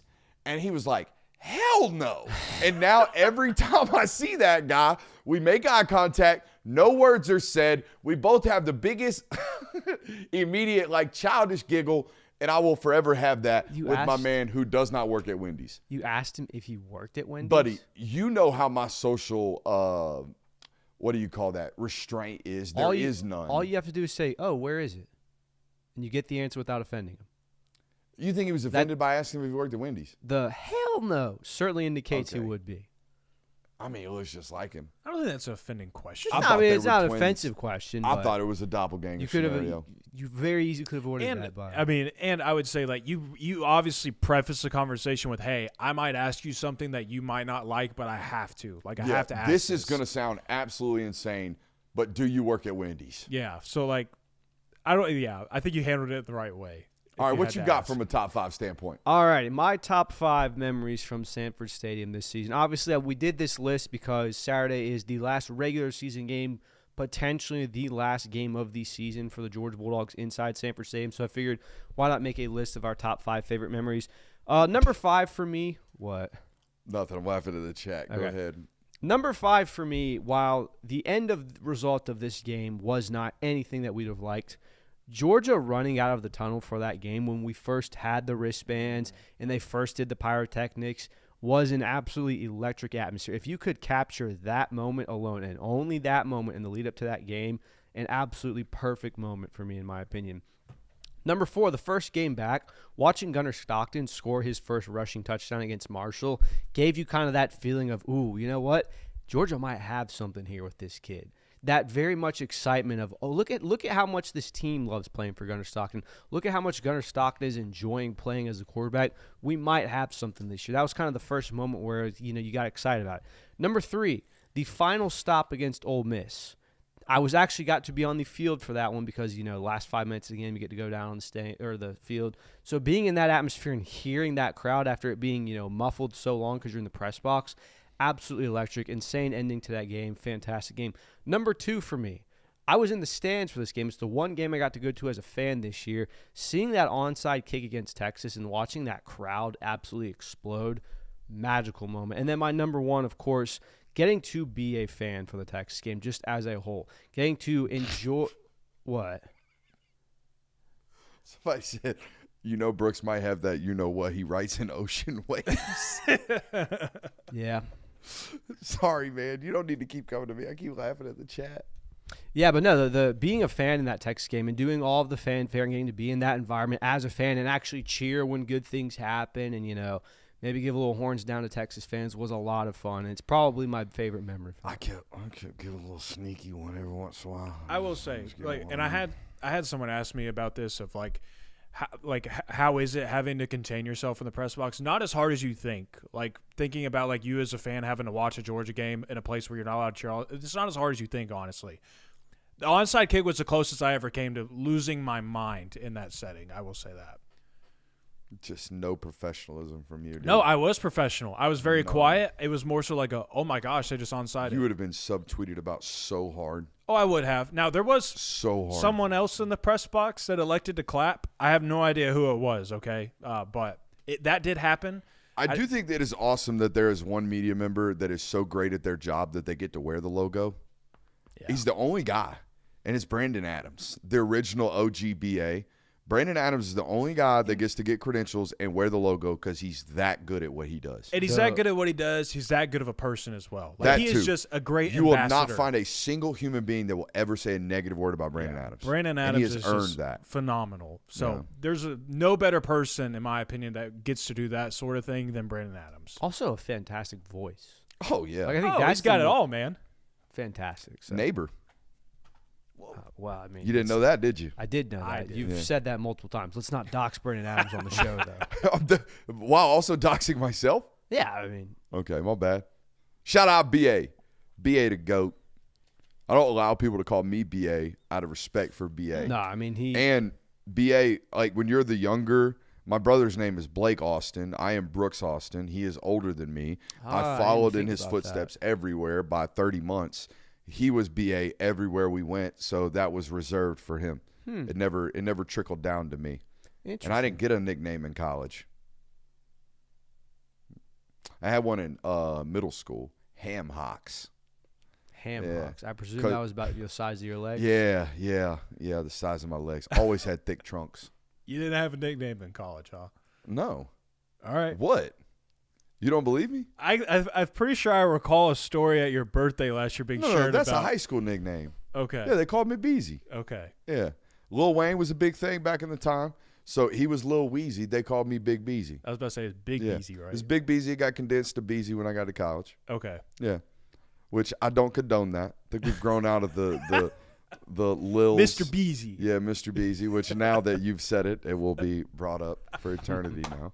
Which I'm okay with that. I'm not ashamed of my previous past at all. Nice. Yeah. I've only ever had the nickname of Kirby and some variation of Kirby. Yeah, So- I mean, when you have a name like Christian Kirby, you're just going to get Curb. Yeah. Kirby, Curbs. And old J. Will over there. Has people call you Stretch your whole life? No one has ever Just called me? me that. I call you Stretch. I like calling you Stretch. Yeah. The only things that I've been called in my life are Jonathan, J-Man, or J-Will. You like J-Man? That was my childhood nickname growing up. My mom decided that, my childhood best friend, Dean, and my mom have sort of a beef of who created the nickname. They make 25-year-old Deans? Yeah. Shout out Dean Legge, Phenomenal another humans. But yeah, my friend claims that he's the one that came up with it. My mom claims she's the one that started it. So they have that spiff going on, whatever. Not really a spiff, but The guy we bumped into at Auburn actually gave me the nickname of Big Beezy. Yeah. Shout out Jason Phillips. Nice. Or as we called him, J. Phils. Do we have anything else? I want to put them gloves back on. we do have best bets if you want to get into that. I love best bets this year because I am crushing right now. I'm 12 games under 500. The Fade Beezy train is absolutely getting people paid right about now. I am very upset that I went 3-2 and still lost. Yeah. That means Say Homeboy went 4-1. Good job on you, Curb. Thank you. It's Only been, 6 games above the Lord spitting you out of the mouth being lukewarm. wow. 500 is poop around here. Not allowing it. But good job. Both of you guys well over 500 right about now. You went 3-2 this week trying to lose all your picks, so just keep that in mind. And you still get to wear the gloves. How great is that? I do. Where are they? What's They're our over there slate on the looking like this weekend, Jonathan? All right. Still dunk. I mean, I would imagine I can still dunk. Yes. Chocolate Thunder, Vanilla Thunder, you cannot dunk. Vanilla Thunder? There's no way Vanilla Thunder you can still dunk. I don't believe it. You don't think I could still dunk? I don't. You think I've aged that poorly? I think so. I mean, when was the last time you rocked a rim, Jay Will? I don't know, probably like a year ago. What? This is a recent rim rocking? Dude, anytime you get around a basketball hoop, you just got to. You got to test to see if you still got it? Yeah. So you're telling me you ain't been on the hardwoods in over a year, Jay Will? I don't have the time to be rolling up pickup games like that. I'm going to tell you right now, I think I can still slap some backboard. Oh, that's impressive. That's about all I ever got. I think I Nice. touched bottom rim one time at 300 pounds in college. That was pretty impressive. That's impressive. 6 foot, round mound to rebound. They called me Big Baby Davis. All right, well, here's the best bet slate that we have. First one on the list, Missouri at Oklahoma, a 7.5-point favorite for the Sooners. Is that an M? Yeah, close enough. I think Oklahoma rolls in this football game. So give me Missouri. What was the line? 7.5. Doesn't matter. Missouri might win the damn thing outright. As sporadic as Oklahoma's offense is, it is kind of a touchy line for me, especially considering that I think Missouri's defense is good enough to kind of contain this Oklahoma offense. That being said, I think that Oklahoma's defense is certainly good enough to stop this Missouri offense and give themselves some favorable positions on the field. I'm going to say that Oklahoma covers. Yeah, this is basically trusting Oklahoma to make the havoc plays that put them in advantageous situations to win, which they've done 2 weeks in a row now against Tennessee and against Alabama. So I'm going to have to trust them as well. I'll take Oklahoma. It's a tremendous pick. What do we got next, Jay Will?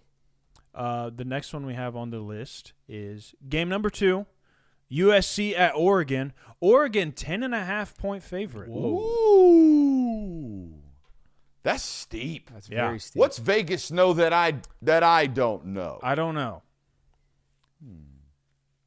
I mean, this Oregon has only given up 20 points or more twice this season. One of them was in overtime. The other was to Indiana, the second-ranked team in the country.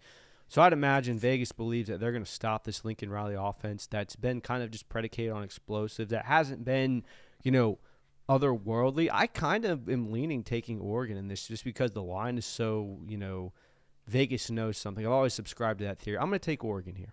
Yeah, I'm kind of on the same line of thinking that you are, Christian. Vegas obviously knows something that I feel like I don't, and they're good at what they do for a reason. So I'm going to take Oregon minus 10.5. You know what? I don't know. The hook scares me, though. I don't believe in Vegas, and I do believe I will put my life on the line for Lincoln Riley. It's opposite day. Give me the Trojans. Life on your line for I'm fading myself. All right. So I'll take Oregon still. I'll stick to my guns, even though the hook does kind of make me nervous there. Pitt at Georgia Tech. The Yellow Jackets, a 2.5-point favorite. Huh? That's a 2.5-point favorite.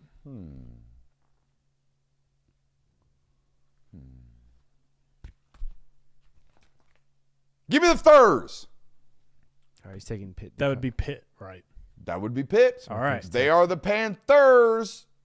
If I was picking Georgia Tech, buzz down. But the Okay. buzz goes down. Oh, okay.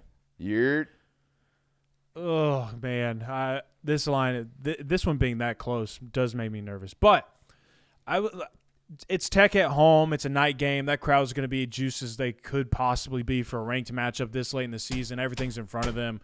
I'll take Georgia Tech to cover the 2.5. I'm going to go Pitt in this side because, one, I think that you're seeing this Georgia Tech team kind of run out of steam. I think that we talked about it all season, kind of made jokes about how Haynes King is just, going to evidently die on the field. I think this Georgia Tech team, kind of similar to Haynes King. Now, he had a good game against Boston College, but it feels like Tech's kind of running out of steam in this moment. And Pitt, where they haven't played anyone, they do have a fairly solid offense. I'm going to go Pitt in this. Well, continuing with the fishy lines of the week, we're going to go to game number 4. Tennessee at Florida. The Volunteers, a 3.5-point favorite. There you go. Do a little fishing for us because we got a fishy line right now. must win for the Vols. I love Josh Heupel. I love Joey Aguilar. Give me the Gators. What's the line, Joe? 3.5 in favor of Tennessee. If Tennessee wins, I don't think it's going to be a 3. I don't think it's going to be a 4-point victory. So I'll go Florida. It's got a hook on it, dude. What are you doing? You're right. What is Intrusive thoughts. wrong with one. you? That's on me. By the HR department. Christ, dude. That's on me. You know what? You can fill your water bottles up wherever you want. Yeah, brother. My bad. It is one of the few things that hasn't happened on the show as a medical emergency. Yeah. It still needs to be checked off the list. Hopefully it never does, but it still remains. Checked off the list. We've got a list of to-dos that's on it. We've covered a lot of bases around here, and that is one of them that hasn't been covered. That Just is saying. true. You're taking Florida, huh? Yeah, I think that Tennessee probably should win this game, but history states they haven't been able to, and I think if Tennessee does win, it's not going to be anything more than 4 points. So it's hard because Tennessee's secondary very questionable. Florida, if they remain in games like they showed against Ole Miss, it's because they create explosives. And Florida has been able to do that this year, despite how sporadic DJ Lagley is, despite how inconsistent. Florida's defense pretty solid. Caleb Banks might play. Gosh, I don't know. This is a tough one in my opinion. I'm going to take Tennessee minus 3.5.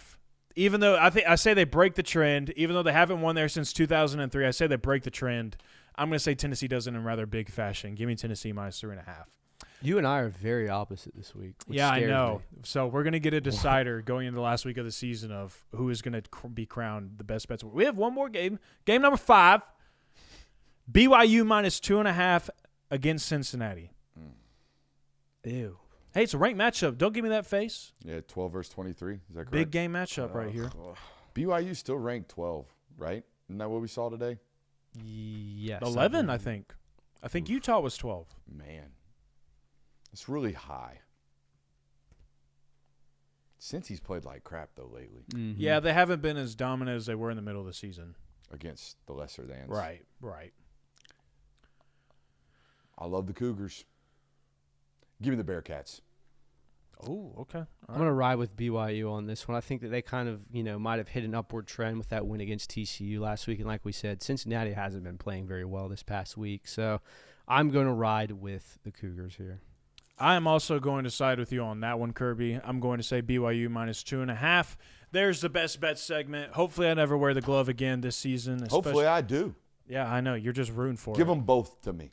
All right. Well, hopefully that happens next week. This is going to be an for you. interesting week because I feel like we were all over the place. Yeah, Like we're- usually it's like we all have similar picks and then he's doing the fade himself. So it's going to be interesting here. I'm interested. What? What are you grinning at me for? I'm just laughing at the idea that I let my intrusive thoughts win. Yeah, I'm that was- sorry. that was That was crazy. crazy. Oh, Just throwing happens the every hook once- across Yeah, the that happens every stage. once in a while, man. It's on me.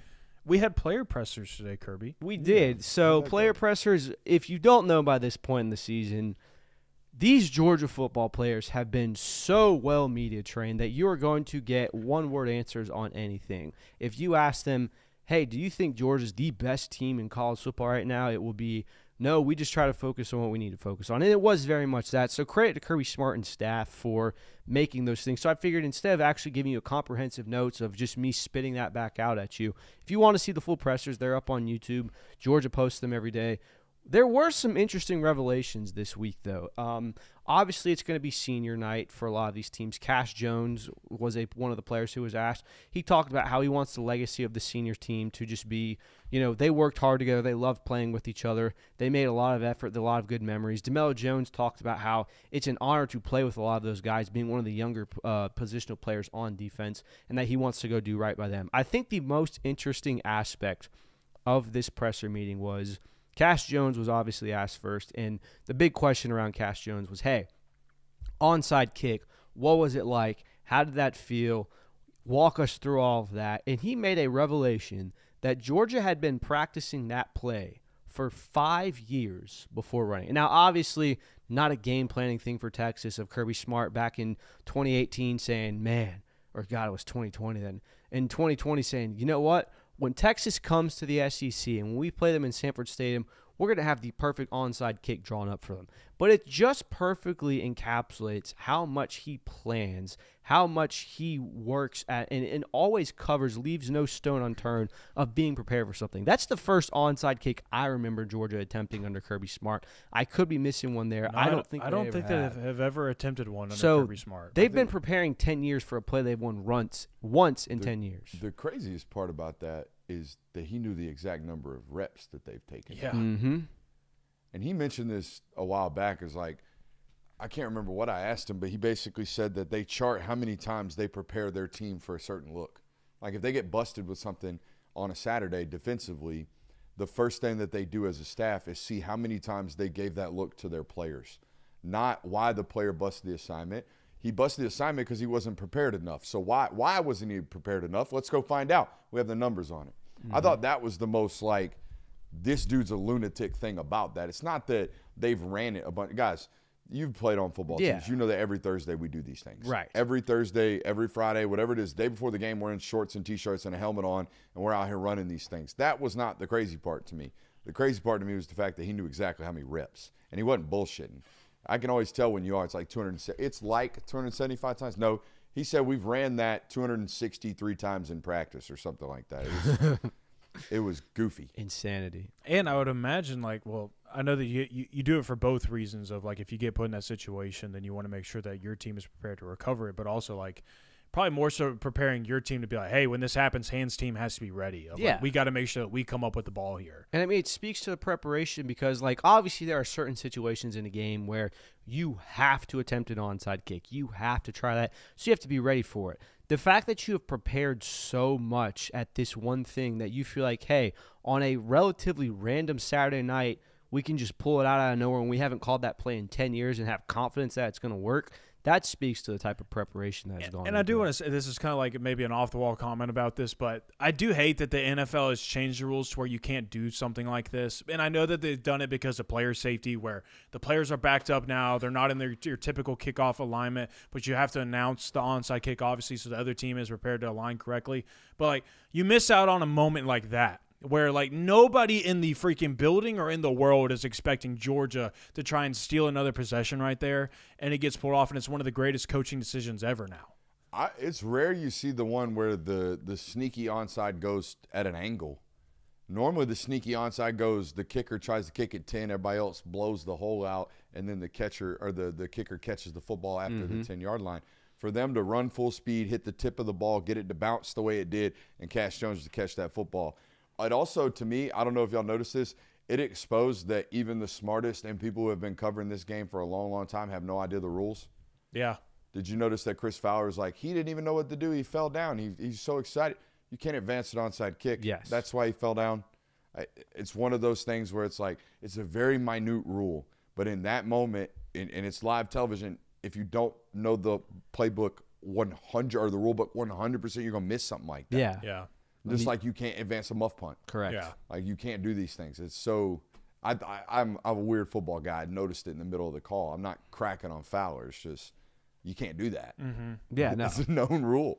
And it's funny for Cash Jones to fall down just in case, to also be like, oh, you know, am I down right now? Just seal the deal. Yeah, just cement it even if it's not. So it is awesome to see how minuscule and how the rules come to play in times where you're not necessarily going to expect. Everyone knows what an offsides penalty is. Everyone knows pass interference. But those nuances to the rule book, I feel like, are much more interesting. Said Fowler never played Madden. So that was basically it for player availability? Yeah, that was the majority of it. I mean, obviously the classic, we're excited to play Charlotte. You don't want to have a bad game here. How many questions about Colton Gill got asked? Only 2 or 3. Ginn? Colton Ginn? Is it Ginn? It's Ginn.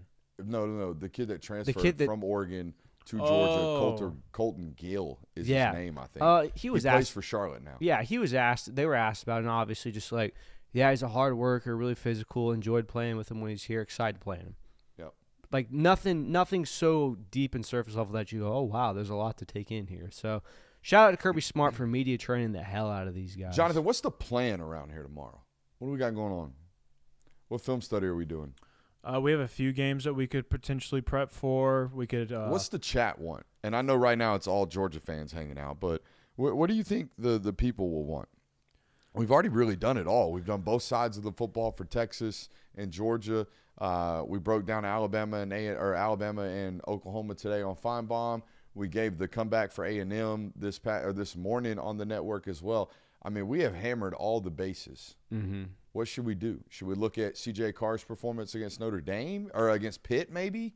That might be worth looking at. You know me, I'm just looking for some more work to do. That's all. No, I know. I don't want to sit in here and not do anything. It's hard to find a good game to preview because we've really hit it hard with Oklahoma, obviously, and they got Missouri. You've really hit it hard with Tennessee this season. They got Florida. I don't want to dump Tech film because we're going to do that all week next week. Right. So it's kind of hard to find something really to preview. Can't preview USC at Oregon, obviously. Not going to take a look at BYU Cincy. Can you do ACC teams? Is there anything? Yeah, I mean, we have the ability to do it, but is it worth it? Would be the question. I don't know if there's anything really. Right. I don't know. Something to ponder over. How easy is it for you to make a compilation and do this is why I think this person should be? I in see New that York? in the chat. It would be really, really time consuming. Okay. Now, I can make the playlist, I can make the cut-ups, but what you're asking me to do is flip through all of Gunner's passing attempts all year long, and that would be really, really exhaustive. Understandable. Now, I think what I could do is go find – I keep all my notes around here. I could find my "we got to rip that" notes from early in the season and go look at those clips and then find clips of him actually doing that. Hell, I could do that week over week with Gunner. I mean, I felt like the ball that he threw to Oscar this week is the same exact ball to an extent that he missed against Mississippi State. He was late on it. Yeah, he was late on it. It's the same exact throw versus cover 3. How similar was that throw to the one he made to Oscar in Mississippi State over the middle of the field? Where it was too high? No, the one that got caught in the 2-minute drive. Oh, no, different. That was man-to-man, not cover 3. They were in attached 12 and had man-to-man safety and linebacker on the 2 tights. They ran one shallow cross on the linebacker and one vertical, kind of a bender with Oscar right there. That was man-to-man, which we know he's been great against man-to-man all year. Fantastic. I would argue. I wish we had those advanced stats, like how good are you versus man, how good are you versus zone. He's been arguably the best quarterback in the country against man-to-man coverage. I think the most underrated aspect now, obviously looking at his completion percentages would suggest this, but his accuracy all season long. Yeah, he is good. Even if it hasn't been a caught ball, it has been in a competitive area, which is not something you've always been able to say about. And away from defenders. Yeah, it's not been in a danger. Now there's been some, he got away with one there. You're gonna have that with every quarterback, but it's not been in an area where, man, we've got to at least give our wide receiver a chance to catch this ball. We have to at least make it a competitive throw. It has always, in my opinion, been in the right spot, which I think is such an underrated aspect of his game. All right, we'll figure something out. We'll get some tape out for you guys tomorrow. I'll do some work tonight. I see some people throwing around the recruits. We're going to do that for early National Signing Day. Oh, buddy, if y'all haven't been around for MegaCast Monday or MegaCast Signing Day, you're in for a damn treat. Every single player will be talked about. I don't think there is a network or YouTube channel in the world that does National Signing Day like we do. That's just the way I feel about it. I mean, last year we went 4.5 hours. It was something crazy like that. Shut the stream. One year we went 4.5 hours, shut the stream off, came back for another hour because KJ Bolden flipped. Yeah, that was the 24 class. Yeah, that was the Dylan Raiola class. That was that class. So, yeah, you're going to get plenty of class work on the 2026 class. So that'll be real fun for you guys. What a tremendous show this was tonight. We had over 1,000 people, majority of the night, over here on YouTube. Please do me a favor. Make sure you hit that thumbs up button on your way out. And for some reason, if you gave us a run for the first time tonight and you haven't subscribed, please feel free to do so on your way out. We're on the precipice of 85,000 subscribers, on our way to 100K. We appreciate you guys. We'll get J. Will dunking on a mythical hoop sometime soon. Did we do Chubbs before you went? Oh, let's do Chubbs. Super Chubbs. Let's get these. I saw somebody asking about these, whether or not we address Super Chubbs. Yeah, that's what they're there for. We love our Super Chubb community. Let's see here. Peyton Murray says, any news on Guyton or Atkinson about Dogs potentially flipping either? I don't know where the smoke about Tyler Atkinson's coming from. I don't think that kid's coming to Georgia. In fact, if there was any smoke about him potentially flipping to Georgia, I'm pretty sure he would have been on a visit this weekend, which I don't believe he was. We got the list. I didn't see his name on it. The news about LaDainian Guyton is very, very possible. I think they are very adamant about getting that kid into Georgia's class. The question is, if he reclasses, it's a done deal. He's going to Texas Tech. But can he actually get a reclassment? That's the real question about that recruitment. That kid went from Savannah Christian to Benedictine Military Academy. And if you know anything about GHSA, anything about high schools and credits, it's hard enough to early graduate out of a private school. It's really, really hard to do so if you've transferred in the midst of it. So that'll be really hard to see if he can figure out that. In fact, I've actually been told from sources that they might have to enroll him into a public school so he can take summer classes just to get it done. It seems like just way too much to be getting front-loaded money, in my opinion. It's way too much of a commitment just to get the cash when you're a potential first-round pick. That's my opinion on that. I'm not the one being thrown six-figure, seven-figure deals, so I can shut up about that. The committee once again saying it's not about who you beat, it's about who you lose to. Alabama should be ahead of Notre Dame based off resume, value the wins. We agree with you. That's why we put Alabama ahead of Notre Dame. Alabama's signature wins are actually there. Notre Dame has a USC win that looks good. That's about it. So, well, it's also, I think it's not just who you lose to, who you beat. It's when you lose. Yeah. Notre Dame hasn't lost a game in 9 weeks. But Alabama that's because lost Notre one last Dame's week. where the opponents were in the first 3 weeks, and they lost both of them. Totally agree. It's so weird to me that that's the narrative. Is like Notre Dame's playing great ball. Notre Dame's played a USC football team and then nobody for the last 3 months of college football or 2 months of college football. So, yeah, Alabama's lost late. They've actually played multiple really, really good football teams in a row. So, I think, like the chat says, and like we agreed pre-show, we think Alabama's resume on paper is better than that of a 10-2, Notre Dame at the end of the year. So that's just the way we feel about it. The O-line is elephant. Oh, the O-line is Alabama's biggest problem. With that fixed in the offseason, no one will want the smoke. I don't know if that gets fixed in one offseason. Not historically. Yeah, I mean, who's flipped it around in one offseason? best argument you could make. I guess you could argue is Georgia. I would say this year. best I was argument gonna you say can make Georgia was kind of did, Georgia. yeah. in terms of statistical But it took production. two really good true freshmen that were ready to step up in the moment. And a quarterback who can run the football when last year they didn't have one. Mhm. Yeah. So this has been a problem for 2 straight years with the running back production. They Yep. don't have good backs at Bama right and, now. by the way, health. Yeah. They've been healthy so far. Yeah. So, yeah, maybe it does get fixed. I would assume it gets fixed within the next 18 months. Brooks, you teach me everything I need to know about college football. Thanks, big dog. No doubt, Brad Henson. We appreciate you guys. That's what this place is about. It's about education and love of the game of football. We appreciate you for being here tonight. Make sure you hit that thumbs up button on your way out. I love you.